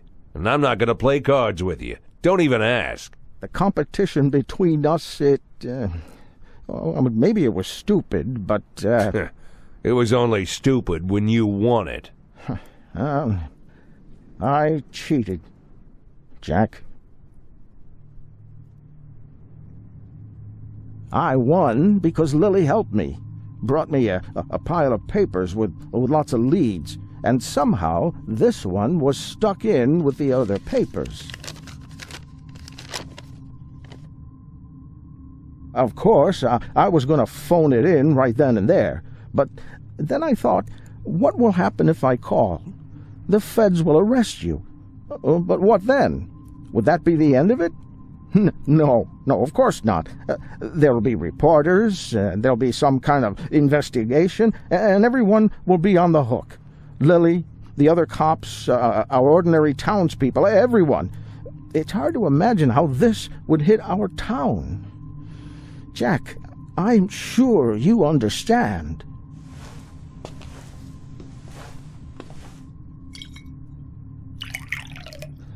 Lily wanted me to take things over gradually, so we could work together for a few days and keep everything calm, right? But you could keep things even calmer. You can leave early in the morning. You can disappear, and no one else in Sharpwood will ever hear from you. It'll be like you were never here. Like you got off the bus, you took one breath of icy air, and you immediately decided you needed to get out of here. I mean, after all, who would hide from justice in a freezer?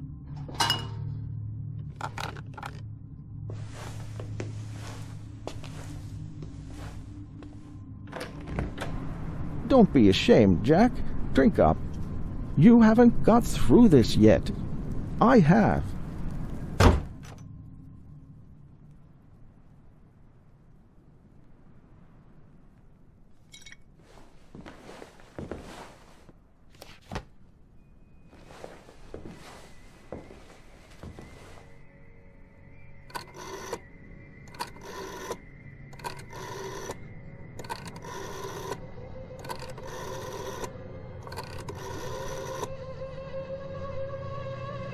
I need to talk to Liam Henderson. I know, but it's important. Yes, I'll hold.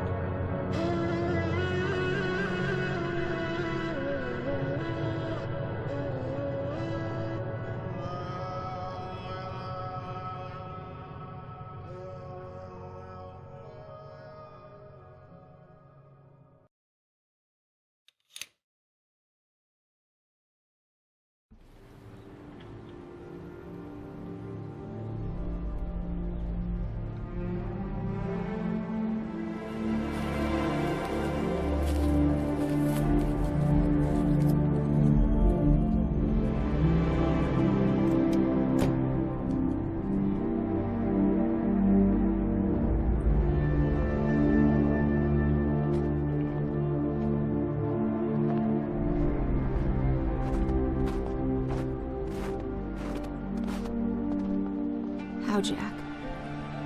How could I let this happen? Who could have done this? Captain Carter caught a bunch of scumbags lately. And he made a lot of enemies. Any one of those cocksuckers could have decided Anyone could. Anyone could. Anyone could have. But someone did. Anyone could, but someone decided. How did I let this happen? We will try to find Of course we'll try, Jack. Of course we'll try. the one who did this will be punished. I have no doubt. You have no doubt. Of course you have no doubt. The person who did this has to be punished. What else could happen? Lily, we did everything we could. You did everything you could. Of course. Even more. I did more. More than necessary. More than this fucking town can take.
Did something happen?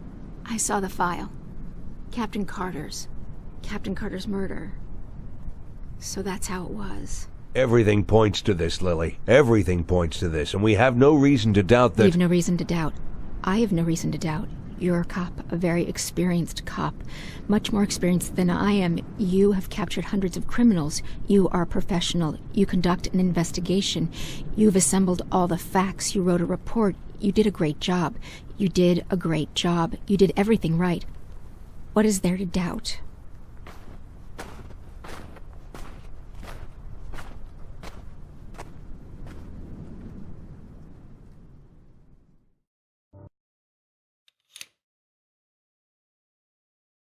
Tell me, Victor, tell me honestly, are you a human being or a robot? Huh? Right? Or are you sure? Have you checked? Because it seems to me you have a set of programmed commands instead of brains in your head. Ever consider showing a little bit of flexibility? Just a little bit, huh? Ever consider that selling butter and selling gasoline isn't the same thing? Well, listen. Listen to me, Victor. Listen to me a second before your tiny electrical brains run out of batteries. When you sell him butter, you sell him a delicious breakfast. A person can live without a delicious breakfast. Yes, most people in this fucking town haven't even heard of a delicious breakfast. When you sell him butter, he's in a position to bargain. Because if he doesn't have butter, he'll smear his toast with clay, and by God, I swear he will eat it with no less pleasure. But when you sell him gasoline, Victor, when you sell him gasoline, you sell him his business. You sell him the entire meaning of his existence. Because, Victor, if he doesn't have gasoline, he'll have to shut down his gas station. And if he closes his gas station, he won't have butter or toast on the table. And in fact, he won't even have a fucking table. Because his creditors will take away his whole fucking house. And a man needs a fucking house so that he can have a place to put his fucking table. You got the logic, right? Now see if you can digest it with your fucking electrodes or whatever you usually think with, and call me back when you come to an agreement on the price. Ah, you're already here. I'm sorry, Jack. It's a busy time of year. I gotta sit by the phone all day. I can call you Jack, right? Why am I asking? I'm already calling you Jack. Let's sit down.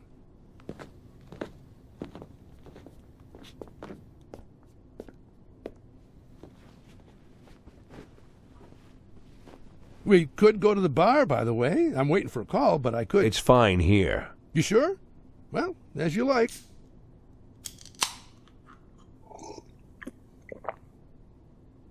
That's what I love about Sharpwood. Even if I forget to put the beer in the refrigerator, it'll still be cold. Here, you can help yourself. Doesn't look like beer, does it? Well, what is it? The infamous smelly soup? You should try it. Go on. Try it. Don't be squeamish. Half of Sharpwood eats that soup every day. No one's dead yet. Not from the soup, anyway.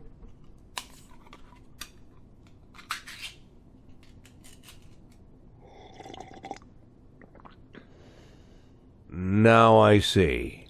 Now I see why you'd say that anyone who lives on this soup would try to get out of here. Well, yes, but most of them stay. What do you think keeps them here? Family? Friends? Friends? But there's nothing easier than making friends. When did you arrive in Sharpwood? About 10 weeks ago? Or was it 8? And look, you're already surrounded by friends. No, it's not friends. It's the enemies. Ask anyone in the city. Ask a poor man. Ask a rich man. Of course, if you can find a rich man. They all have them. Every one of them has a neighbor they can't stand.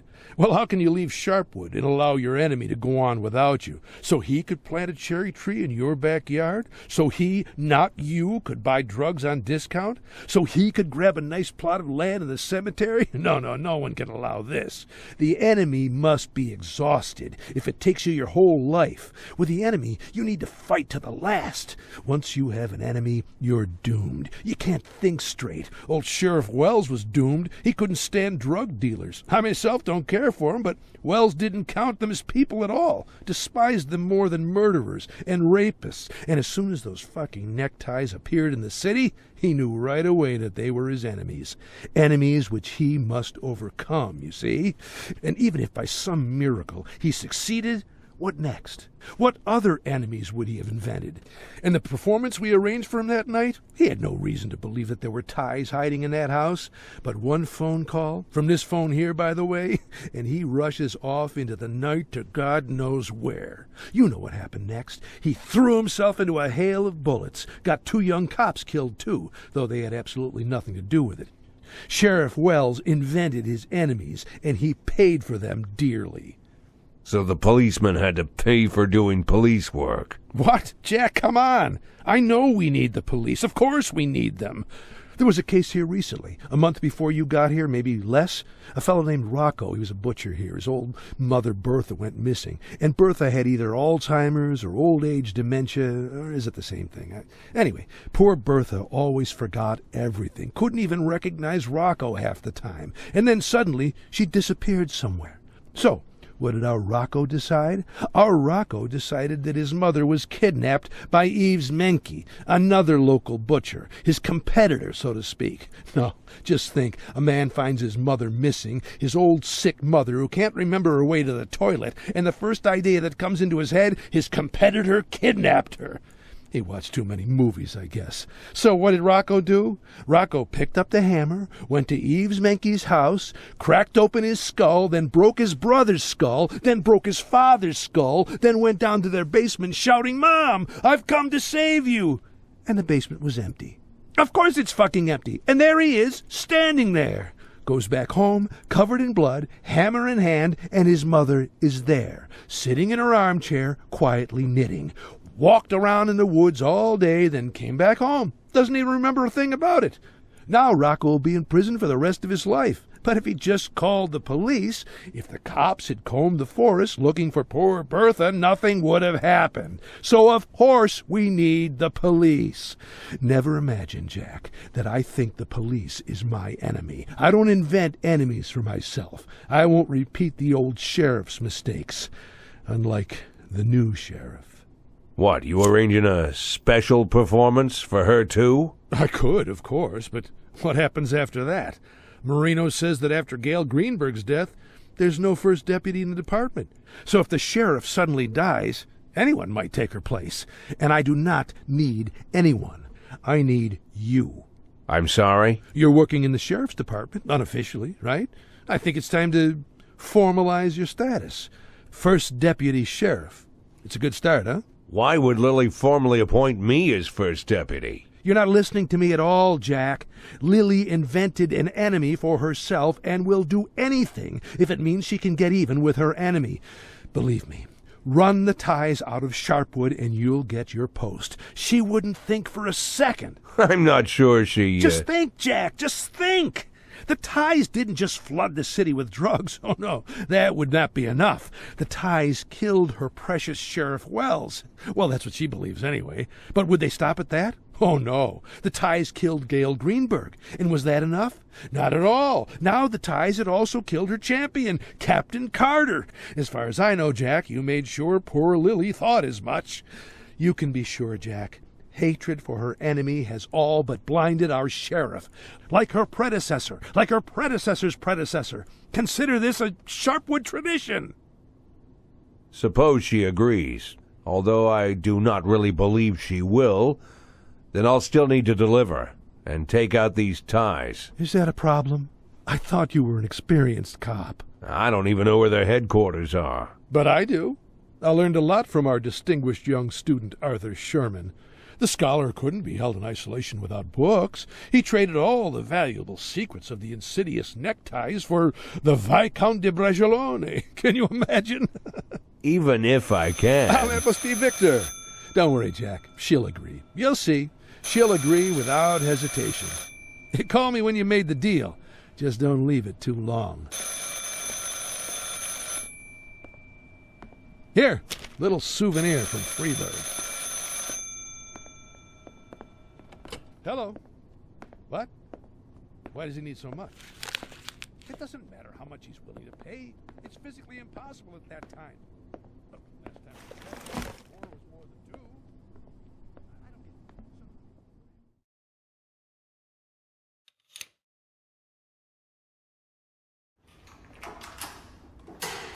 Jamie, Corey, great.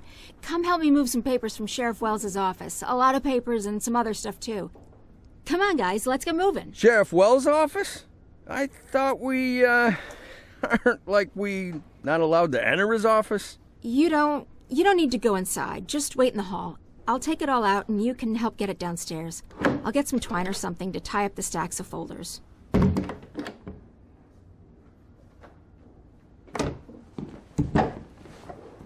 Sheriff Reed here? Yeah, we're waiting for her. She asked me and Jamie to come help with her.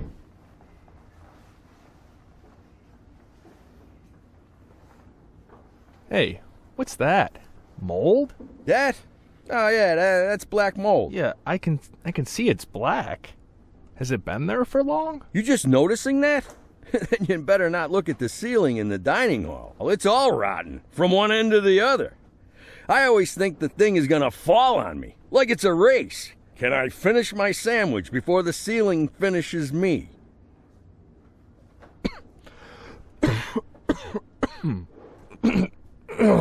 Oh man. Yeah, can mold cause coughing? It's bad for your health, right? Some kind of toxin or something? What? Hardly. Oh, man. Feels like I've been breathing in garbage. When was the last time we had repairs? Repair? Are you kidding? This place has been falling apart for 40 years. How old is this building? 80 years? 122. That old? Are you sure? You ever read the sign at the entrance? You think I'm the kind of person who reads dumb signs? Well, it's been right in front of your nose every morning for how long you worked here? 11 years? Going on 13. 13 years? And you never looked at the sign? 13 years and you never noticed the black mold on the ceiling. And I heard from your wife that for 13 years you haven't, Look, you want me to look at mold all these years? I don't even think it was there before. It used to be white mold. Now it's black. These are different types of fungus. When the temperature... Yeah, what's the fucking difference? Black or white? I've never seen white mold before, or black mold. And the floor didn't used to creak. Maybe we have termites. I do not want to fall through the floor one day. Hey, you got a cigarette? Got a light? A light? Sheriff Reed isn't going to be happy about smoking in the station. Sheriff Reed doesn't have to know everything, right?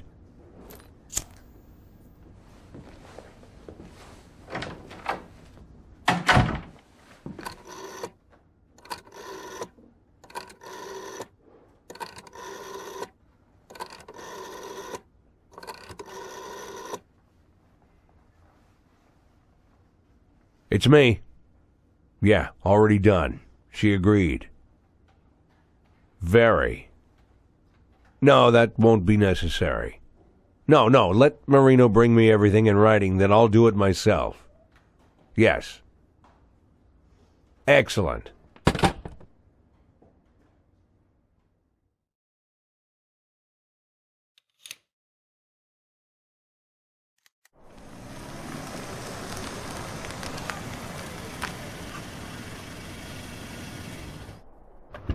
I'll be very, very quick.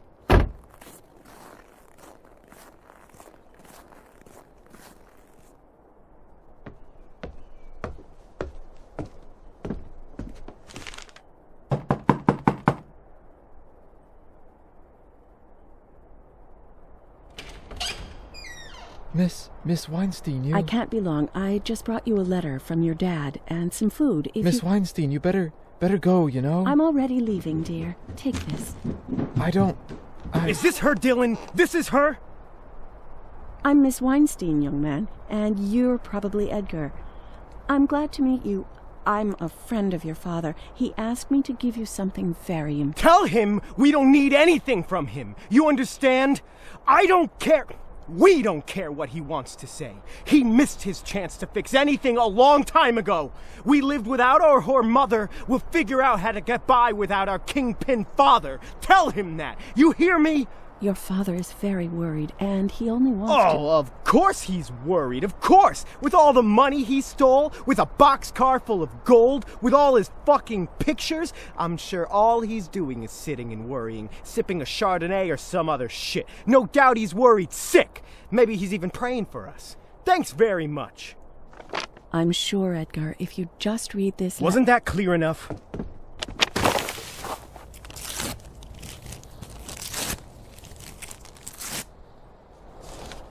If I see you here again, I'll call the police. Sorry, Miss Weinstein, I'm sorry.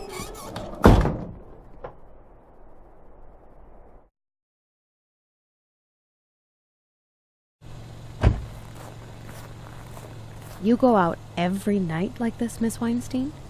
What about your sick mother? I wasn't gone half an hour. Well, isn't our next meeting scheduled for the day after tomorrow? I ran out of patience. So you can't wait to ask me the same questions again? Oh, the questions are new. You can't get any newer than these.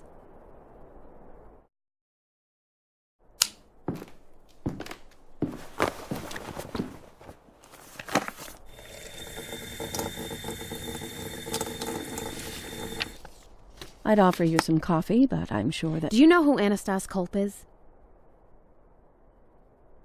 I don't understand how it's... How do you... I know you didn't want his legs to be broken. You didn't want to make a cripple out of him. You just wanted your mother's jewels back and made a little mistake. How did you know that your private detective worked under a fake license and served 2 terms, right? I'm not sure that... I know you wanted the best. I know that Jack Boyd covered for you, and I also know that your mother has absolutely nothing to do with any of it. But I can easily prove that she came up with the whole thing herself. And even threw the detective a couple hundred extra to make sure Anastas Culp wouldn't get up from his wheelchair for the rest of his life. After all, they were her jewels. My mother... I don't know how sick your mother really is, but I think she'll be able to handle a few years behind bars.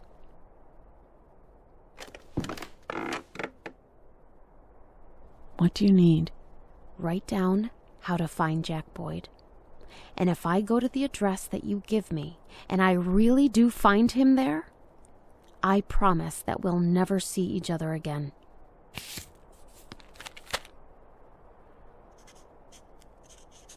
It's not the only time Jack Boyd has covered your ass, is it? Of course it's not the only time. Of course, the kind-hearted Mr. Boyd rescued everyone. He helped everyone. What would we do without him, right?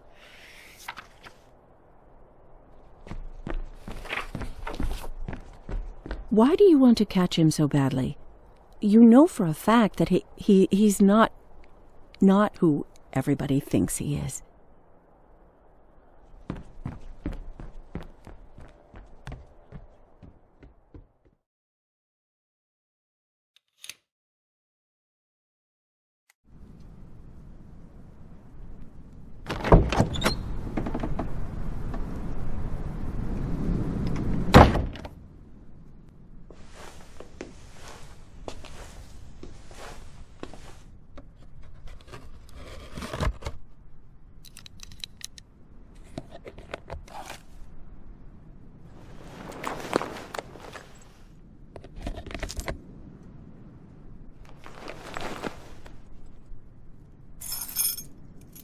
It hasn't been cleaned. There, upstairs, Sheriff Wells never cleaned the office. Don't worry. I'll get it straightened up.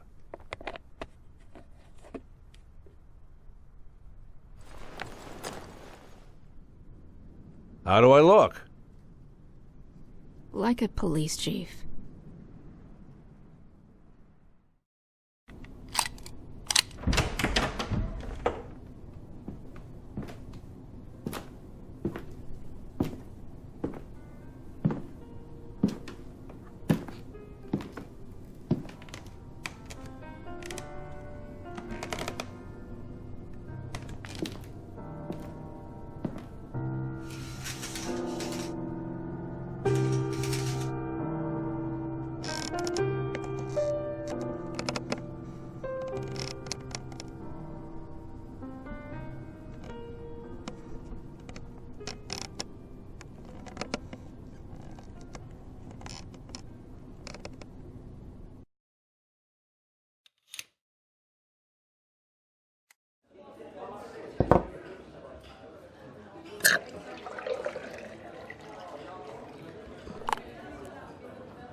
After the 6th round, if you're still telling me you didn't miss all this, I swear there'll be mushroom soup in the 7th. I wouldn't notice the difference. Your beer is shit. It's your beer now, First Deputy Nash. From now on, you're one of us. Doesn't make the beer any less sour. You're picky? That's good, it's good. The higher your position, the higher your standards. When you officially become sheriff, we'll have to make sure you got bourbon on tap. I don't have running water. We'll fix that too. We'll fix everything. Hey, Colonel, Otis asked me to give you... Well, finally. I thought he forgot. Look what a mess he made of it. He could have added a little sparkle and some flowers. I guess old Otis thought it was for Melissa. Actually, it's for my friend, the police chief. Wow. Police chief? I'm not the police chief. Come on, nobody cares about formalities. How about you, Colin? You officially the manager of the bar? Officially, I'm unemployed. And you haven't even officially been colonel for years. So, what are we celebrating, guys? Birthday? You could say that. So what, Colonel? You gonna give your friend a private dance for his birthday? Yeah, my figure's not like it was 30 years ago. Viola will stand in for you today. She'll be free in a couple of minutes, all right? You think I didn't try to convince them? But Mr. Nash here had a tough week. Looks like he just wants to go rest and be alone with his thoughts, I suppose. Alone with his thoughts? Any thoughts in the police boss's head about raiding my bar? Don't doubt this man. Our new police chief will arrest a lot of us, and your bar will be shaken from top to bottom. And he'll find nothing but pleasure here. Okay, Colonel. Since your friend wants to be alone, maybe we'll just go up to my office and discuss the payment for our Christmas supplies. You gonna beg me for a discount again? Don't forget, I've got a loyal customer card. I'll be right back, First Deputy Nash. Don't get bored.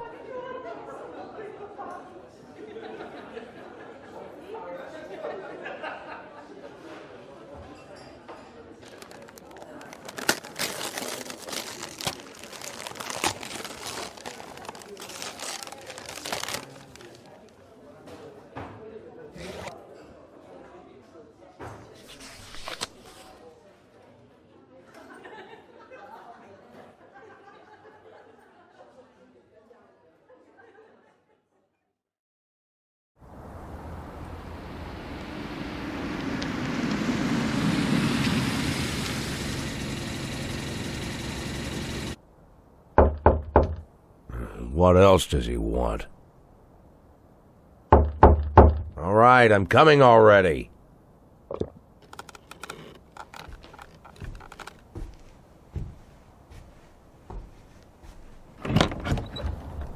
On your knees. I'm not armed. I don't have a gun. I have a gun in my holster, but I'm not resisting. I'll try not to... Lift up your head and look at me, you asshole! Lana? It's you. Why are you... How are you here? Shut up! As long as I'm talking, you'll be silent. You've already talked enough. You no longer have the right to a fucking word! Whatever flies out of your stinking mouth, it'll be a lie. We both know it. If you start defending yourself, you'll lie. If you start listing all those ridiculous excuses you've imagined for yourself, you'll lie. Even if you beg for forgiveness, you'll lie. All you can do now is roll around on the floor and moan pitifully. Did you hear me? Lana, I should... I don't... Did you hear me? Are you even capable of hearing anyone besides yourself? Oh, what a shame no one can see you now, Jack. What a shame. All those assholes reading the newspapers have you down for a criminal genius who had everyone fooled, off spending his loot somewhere. And don't forget the crazies who believe you're a hero who was taken in and used. How surprised would they all be to see the real you? And here he is, the real you, an old man shitting himself with fear and nothing more. Oh, you scared, Jack? You afraid? Afraid I'm gonna arrest you, Jack? You can dream of going to prison, you piece of shit, because that's a gift you don't deserve. You won't be getting off that easy. No. You know who is going to jail, Jack? All those bureaucrats and thieves and murderers in the expensive suits. All the con artists who seized the city and divided up all the official posts among themselves. They'll be doing serious time, I can tell you that. I swear they will go down. I know that they will go down, and they know it too. They know they're living on borrowed time. They know it's waiting for them. And when they're led out of the courthouse in handcuffs, even the most unprincipled bastard among them will know in his heart that he's got what he deserved. But not you, Jack. Because you're worse than all the rest. You think you're a victim, that it's everybody else's fault. If you go to prison, you'll think you're a great martyr. There's no punishment that you would consider fair, because after all, you're the hero who got used, right? You really believe all that. And worse, you made everyone else believe it too. Now what are we gonna do with you, Jack? What's it gonna be? What should I do now? What should your poor secretary do now? All the people who compromise their morals for you. What should we all do now? How are we gonna get out of this? Do you hear the police sirens, Jack? Do you hear the helicopters? Do you hear the SWAT team breaking through your windows? You don't hear them? You know why? Because I got scared. I got scared. I ran away, and now I'm no better than you, and it's your fault. Yours and nobody else's. Look at me, Jack. Look at me, damn it! This is what you've turned me into. It's the same thing you do to everyone around you.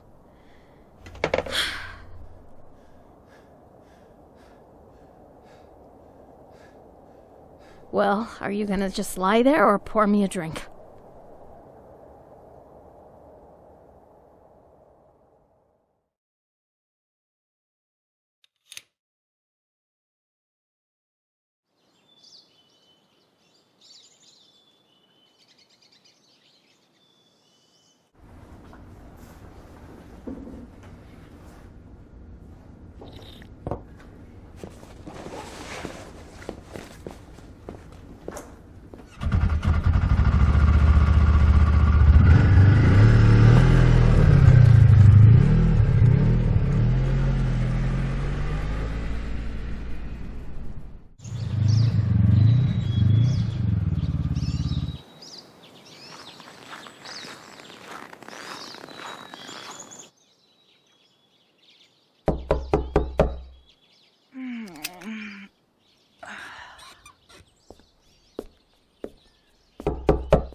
Can I help you?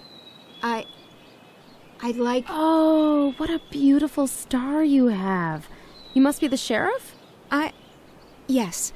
I'm Lily Reed, the sheriff, and you are... Oh, I'm Lana Berman, the prosecutor.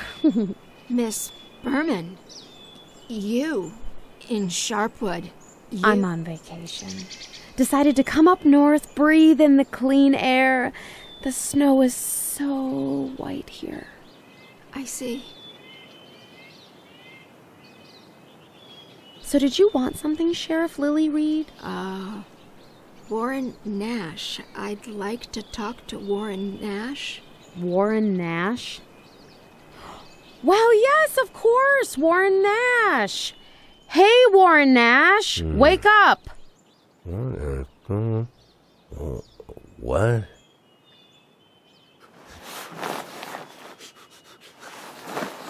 He didn't show up at work, and I figured he might... Oh, no, what a jerk. I always told him, you want to lose your job, Warren Nash? What will you do if you lose your job, Warren Nash? Can you even stick to the simplest rules?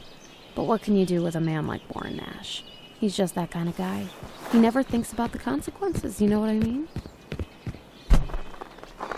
It was nice to meet you, Sheriff Lily Reed.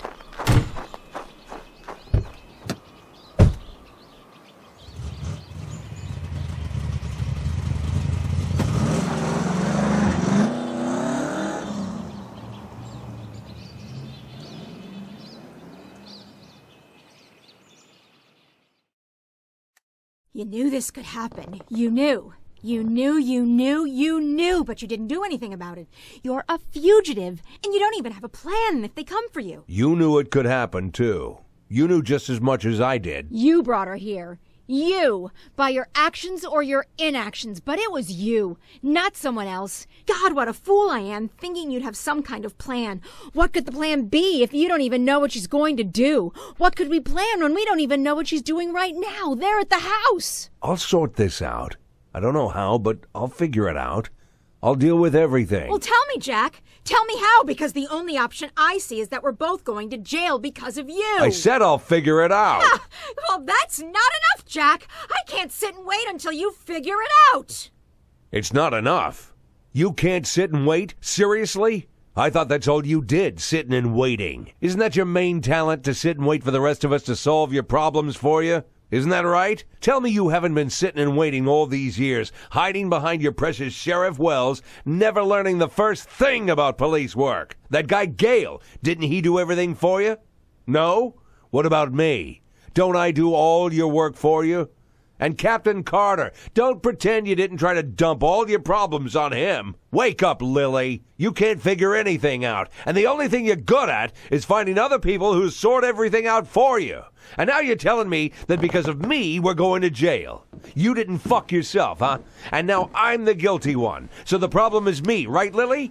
All your problems are because of me. Well, sort it out, Lily. You're still the sheriff here, right? You're afraid that I'll tell everyone how you covered for a fugitive? It's a problem, Lily. Come on, solve it. Yourself, for the first time in your life. What, you don't like the gun? Yeah, you're right. Fuck the gun. Too much noise. It's very sharp. You could easily slaughter a bull with this thing. Even a snotty little girl could manage it. One move, Lily. One stroke, and all your problems will melt away. What, you're not ready? Not ready to solve your own problems? Well, then stop fooling yourself and trust the guy who's gonna do everything for you.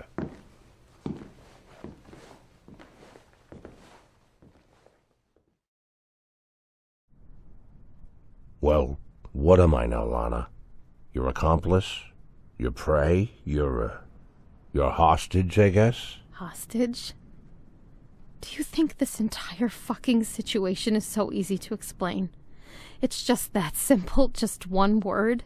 You'll have to explain this somehow, if they catch me. You know, Jack, it's a miracle that you still haven't been caught.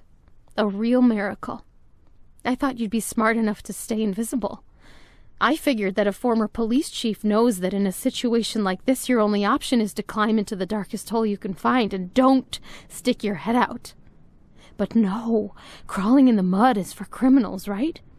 Not for our hero cop, Jack Boyd. Our Jack Boyd is now first deputy sheriff, walking around in front of everyone with a beautiful star on his chest. Are you fucking serious, Jack? Do you really not see that sooner or later she's going to give you up? She can't give me up. She needs me. She knows she needs me.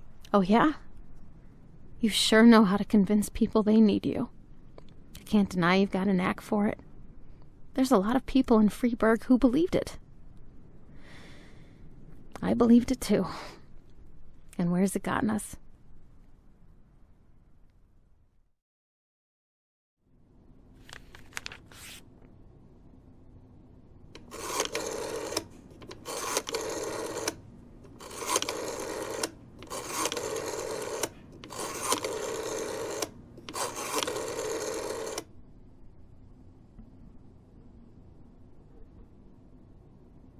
I want to talk to Colonel Liam Henderson.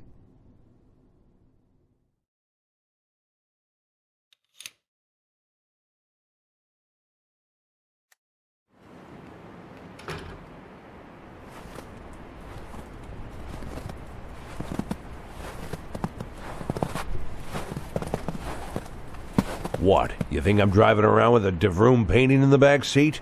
There's something you have to hear. Right now. But not here.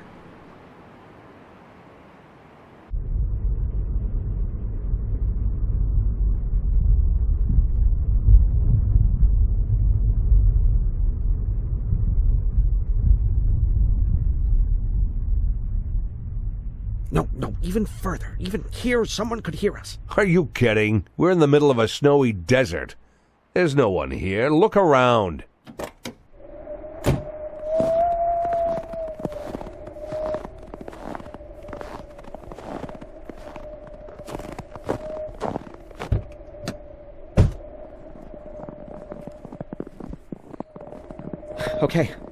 Okay. Here. I just want him to disappear, and I don't care exactly how it happens. I'm not asking you about your methods. You know our methods well, Sheriff Reed. And you also know that things like this aren't done for free. How do you think a sheriff can repay you? I can forget that you exist. Forever. That's a generous offer, Sheriff Reed. I can't deny it. That's enough. You really want to be rid of this person so much? I said enough! Yes, I do. I really do. Colonel Henderson said that you wouldn't do anything. He has a plan, but he needs to work out all the details. Meanwhile, you act like nothing's happened, okay? A brainless bitch. What a brainless bitch.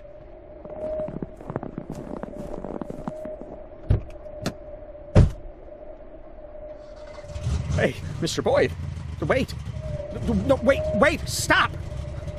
What are you blaming me for? What did I do? I'm just a messenger. Wait. Hold on! Fuck!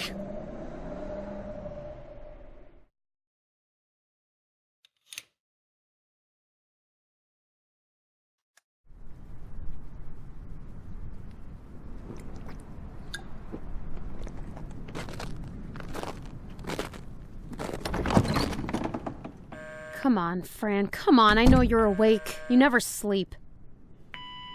Hello, you've called Fran Potts. It seems I'm not home right now, but if you just leave a message... Bitch! Who were you calling? None of your business.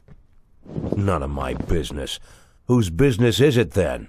This whole situation is pretty fucked up, but it definitely affects both of us. So if you think you're gonna keep freezing me out... Shut up! Do you seriously think that you have the right to open your mouth? You think you're in a position to bitch?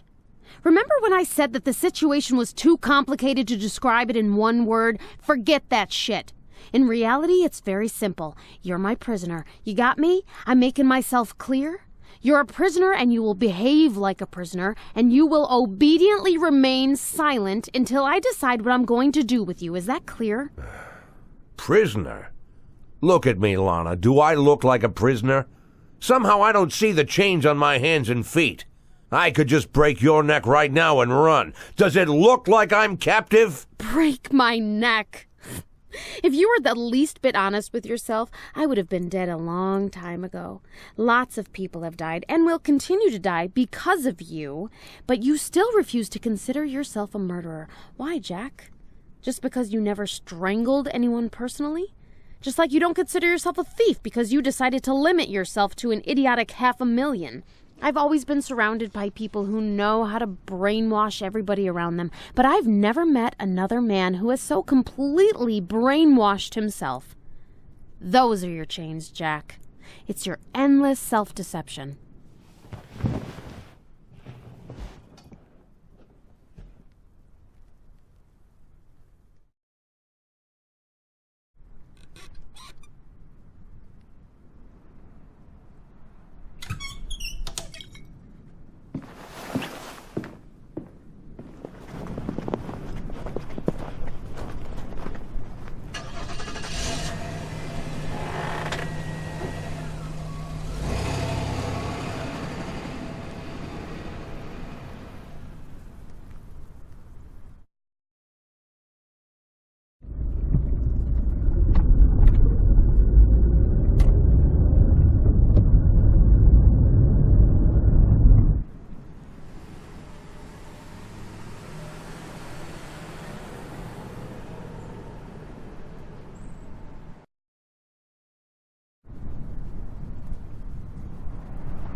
Camilla, what the fuck? My penis turned into an icicle 20 minutes ago. It's not Camilla.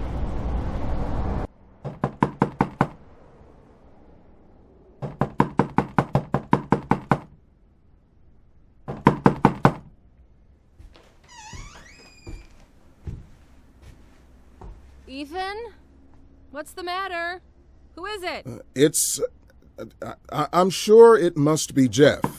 He might have some new information on the case I told you about, remember? He warned me that he might come at night if there was something urgent. So I told him that Ethan, I would... What the fuck are you talking about? What's the matter with him? He can't just call? Marla, baby, I'll talk to him for 2 minutes and get back to bed, okay? If you don't come to bed right now, I swear, Ethan, you'll be sleeping on the couch for the rest of your very short and very painful life. 2 minutes, baby. Just 2 minutes.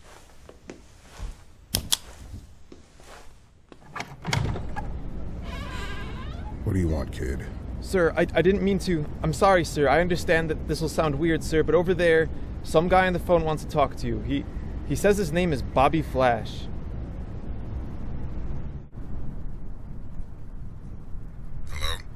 Ethan? Ethan, is that you? Yes, Jack, it's me. Ethan, I need help, Ethan. Help me.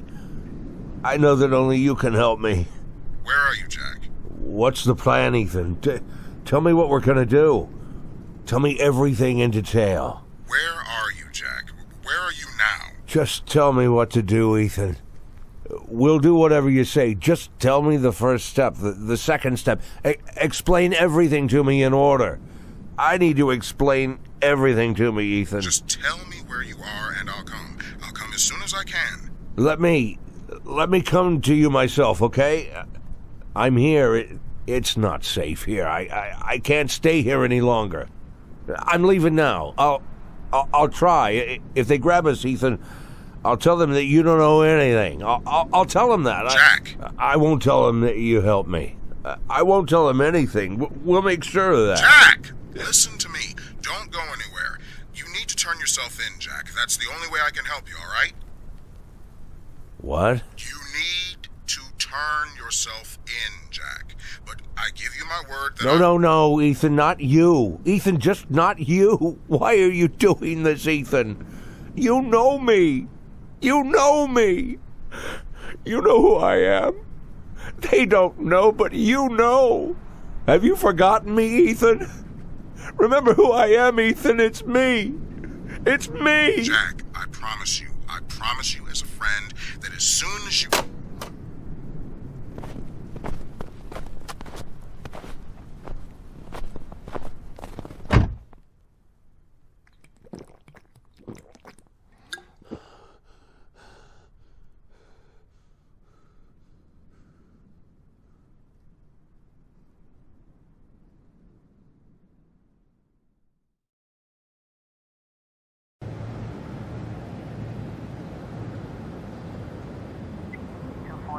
Progress.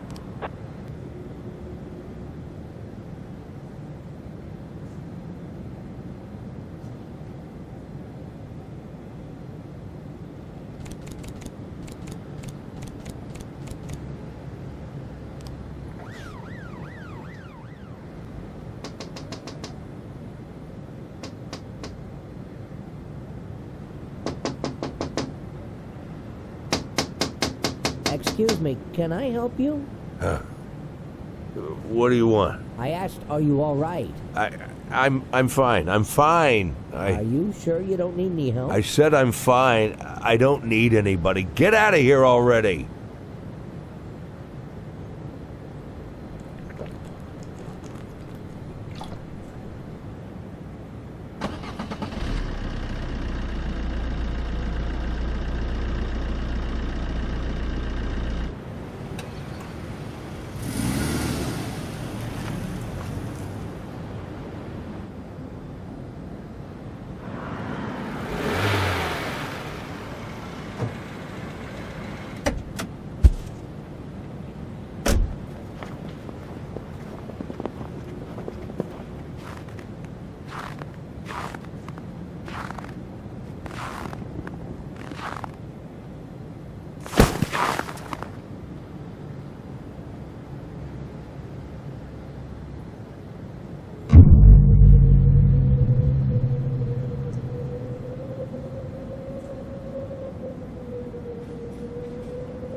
Damn, he's awake.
By the way, this won't be the first attack on the Sharpwood Sheriff's Department.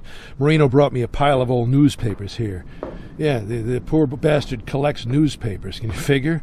Not comics. No, nothing easy like that. No, newspapers. Old ones, new ones, local, overseas, all sorts. I bet he's got a whole closet filled with newspapers with your name on the front page.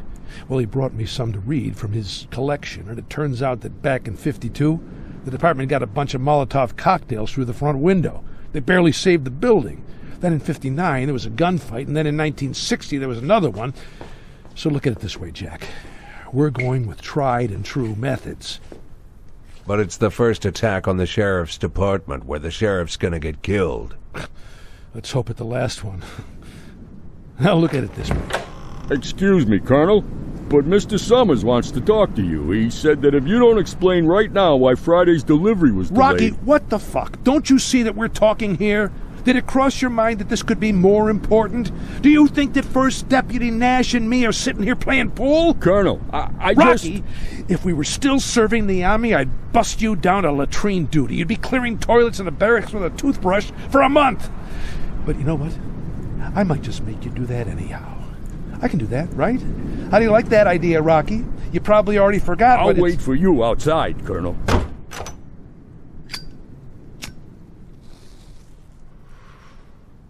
As for the details, there aren't many people in this town I can trust, so try not to get my guys killed. Yours are a dime a dozen, and mine are itching for a good gunfight. So 2 or 3 cops are going to get shot.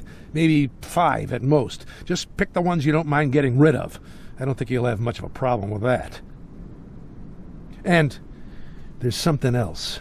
What? Maybe we should shoot you, too. Oh, yeah, that'd be great. No. I just mean a little poke. Slightly shot. In the hand and leg for heroism. So nobody has any doubt that it was First Deputy Nash who bravely defended the department, standing firm while the bullets flew past. Who else could be the next sheriff? I'm the first deputy. If Sheriff Reed dies, I'll automatically take her place. Why make any extra fuss? Come on, Jack. You never watch a movie? All the heroes are wounded at the end. They all have scars. They're getting interviewed by the press from their hospital beds, promising to return to service as soon as possible and set things straight. Otherwise, it's just too boring. And if the injury turns out to be serious enough that I can't physically manage the duties of sheriff, how boring would that be? You know what? You're right. Better not to take any chances.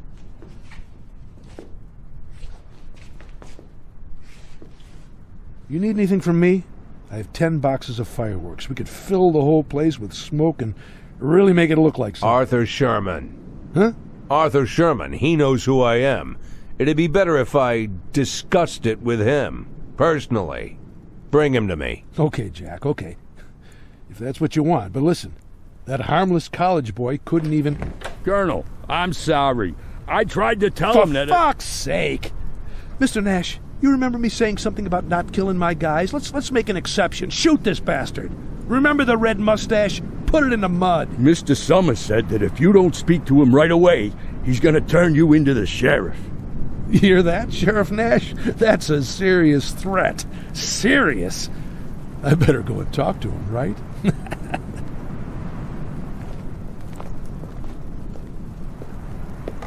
Just stick to the plan, Jack. Soon everything will be settled.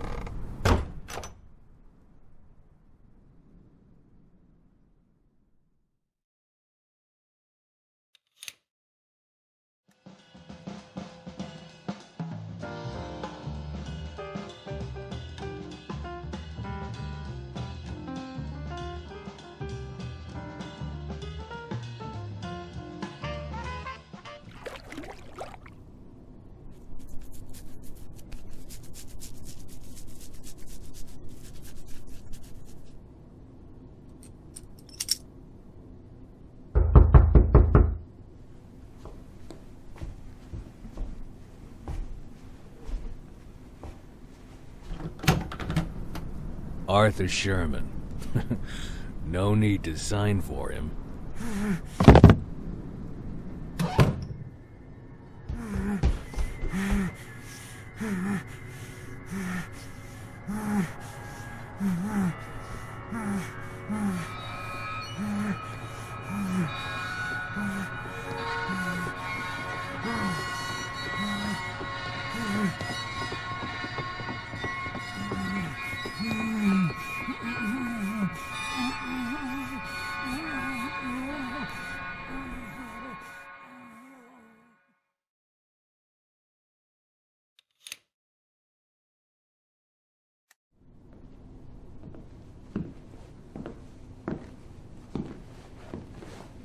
Still want to hear that story?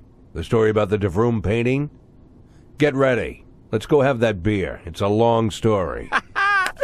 I knew you'd do it, Mr. Boyd. I knew you'd finally decide to give me some time. Really? And you're doing it because you're a man with a conscience. You feel guilty. Guilty for the night when you left me alone in the middle of the field. Now, you can act like a heartless dictator, Mr. Boyd, and I understand why you need to. Makes a big impression, on most people anyway. We need to keep everyone in suspense, right? Fear and respect, the basis of order. Isn't that what they say? Or is it something else? Well, never mind. Anyway, but you couldn't manage to fool me, Mr. Boyd. I always knew. Caesar is merciful. Caesar spared Massilia. Caesar is a gentle ruler. Caesar never... I'll be in the car. I'm right behind you. Caesar the merciful! Hail, merciful Caesar!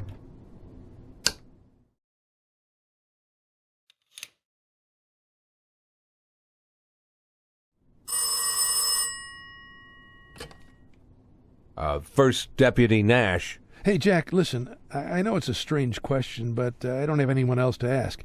Have you spoken to Marino lately? I'm not sure. It's just that he hasn't been in touch, and normally he checks in every day. Did he come to work? To be honest, I wasn't paying attention. Usually he's not here when I come in, and he's already gone by the time I leave. But he's the dispatcher there, among other things, right? Have you heard his voice on the radio? I didn't pay much attention. Sometimes one of the other guys covers for him, so I'm not sure. I just don't know. Oh, okay, there's nothing to worry about, nothing at all. This isn't the first time. This one girl he sees off and on. One time he up and took her someplace for a week and didn't tell me anything. I didn't kill him at the time, but this time I'm going to. I'm telling you, I'll strangle him with my own hands. You remember if a girl came by the station recently? I think A redhead with pigtails, wagging her hips all over the place. You'd have to remember it. I think that, yes, probably. Maybe. I remember something. I'm not sure, but it's possible. Maybe if you want, Forget it, Jack. Forget it. We didn't need to get all worried about that son of a bitch, did we? After all, why do we need some asshole to run my errands when I have first deputy? True, right. I'm sure he'll show up soon. Now, I need to get back to work, so... Yes, Jack. I'm sorry. Sorry. See you later.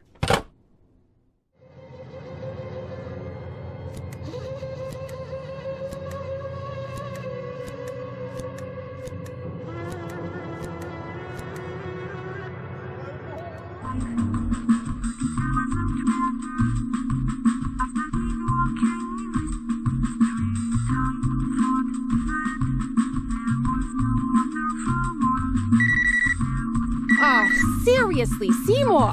Again? At this rate, we won't get to the bra till Easter? Well, I can't turn it off, baby. I can't. But I can send them to hell. Where should I send them, my dear, huh?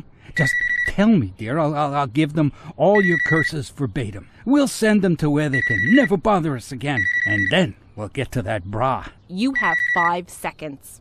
What? One-time payment, $300,000. $300,000, and I don't want to hear anything more about you or about the feds on my tail. And I need decent documents. Call your friend from the ministry. Friend? Friend from the ministry? What are you talking about? Well, that's it. God, Gilda. And you left your own business for this? You were fencing stolen electronics. Gilda, my dear, do we have to go through all this again? This is an important client. Mm-hmm. I hope your important client can shake their tits the way you like. It's gonna cost a lot more than $300,000, Jack. A lot more. $1 million at least. $1 million? Don't you think I can't find someone who'll get rid of my problems for $300,000? Don't you think I can find someone who'll get rid of you for $300,000? Good night, Fry. Stop, Jack. Hey, just wait a second. Wait. I got excited. It worked up, okay? You just called in an awkward moment. But, I've called you at uncomfortable moments. I know that. I admit it. Let's say we're even, all right? Even? 700,000. 400. 500. 500,000, Jack. $500,000. Not too much and not too little, huh? Done. You can come up personally when you have the documents. Of course, Jack. Of course I can't. Oh, thought you could steal my tape recorder, you creep? What a petty fucker you are, Seymour. You left it here. What do I need with You were glad I left it, weren't you? You're getting it appraised right now, aren't you? Well, I can see right through you, Seymour. You know what, Gilda? Go. Go and take your tape recorder with you along with your bra and your stupid grudges. Go back to your criminals if you can't stand being with a real man who does real work. Run back to your buddy Kravitz. I'm sure he's got a couple of stolen TVs for you. Buy a bus ticket to Nurking. That's the closest place to Big Rift where traffic goes past. My guys will meet you. When you know exactly when you'll be arriving, call me. And don't forget the documents.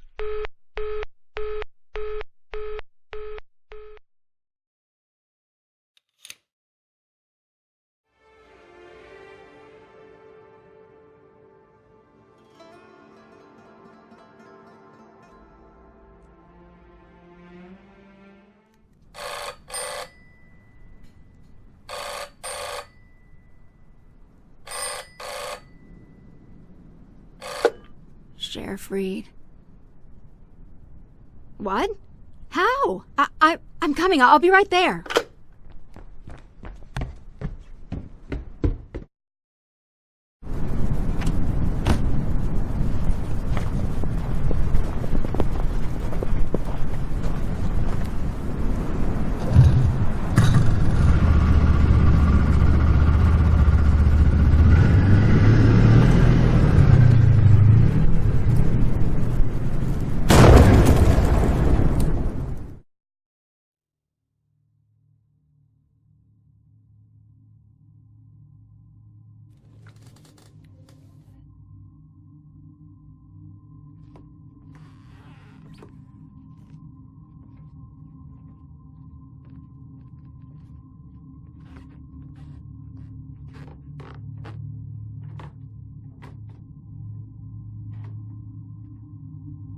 Good Lord, when are we gonna take that thing down? I dream of seeing how nice that thing burns. I'd say... Shut up! Now's not the time! Just look at it. It's like it's tearing out my soul. But I'm not superstitious, not even a little. Mr. Nash, can we please take that thing down? You live through the night, you can do whatever you want. Well, finally. Tomorrow I'll get my... Quiet! You hear that? Get in position.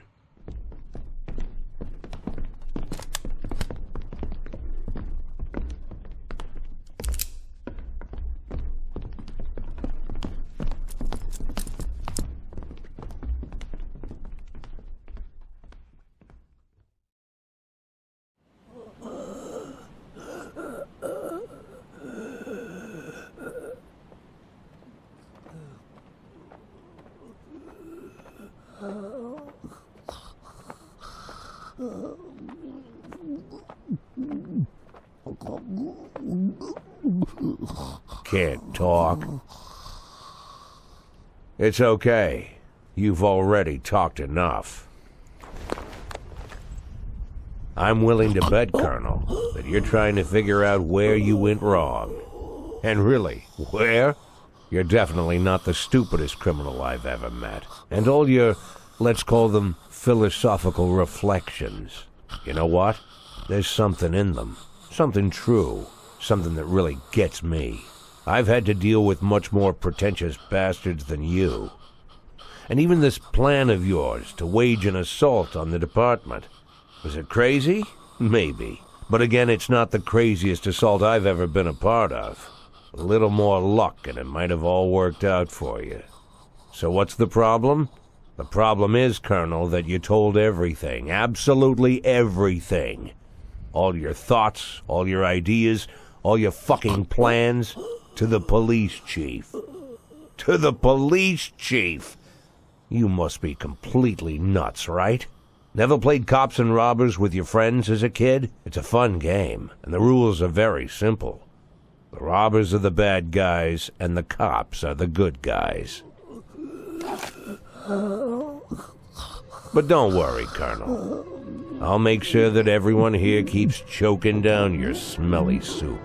For breakfast, lunch, and dinner.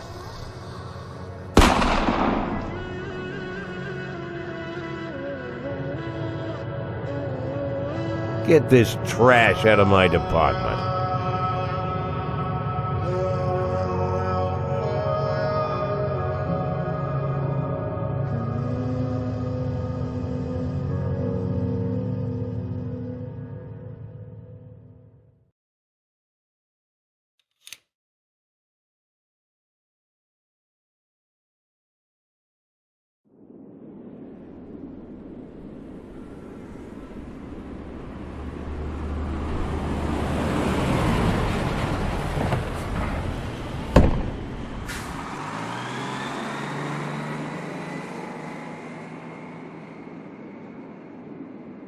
Are you Mr. Fry? Excuse me?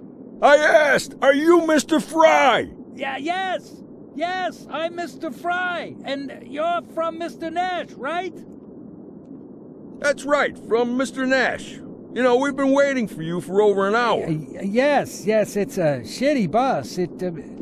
You said you waited an hour? You must have some very warm jackets, guys. What do you say? You got an extra one for me? Of course, Mr. Fry, of course. Let's get you into the car. We'll think of something. Don't be offended, guys, but wow. You got yourselves a frozen cesspool out here. Ah, we're not offended. Right, Jesse? We're not offended. Not at all. It's true. We live in a shithole. You should see our slaughterhouse. Your slaughterhouse? Sure, the slaughterhouse. Our mother always told us that if you want to know how clean the town is, you check how clean they keep their slaughterhouse. How clean they keep their slaughterhouse? Don't pay attention to my brother, Mr. Fry. It's just the kind of stuff we deal with out here. That's right. Local jokes. Get on in, Mr. Fry. There's plenty of space in back. What beautiful shoes you have, Mr. Fry. What a picture.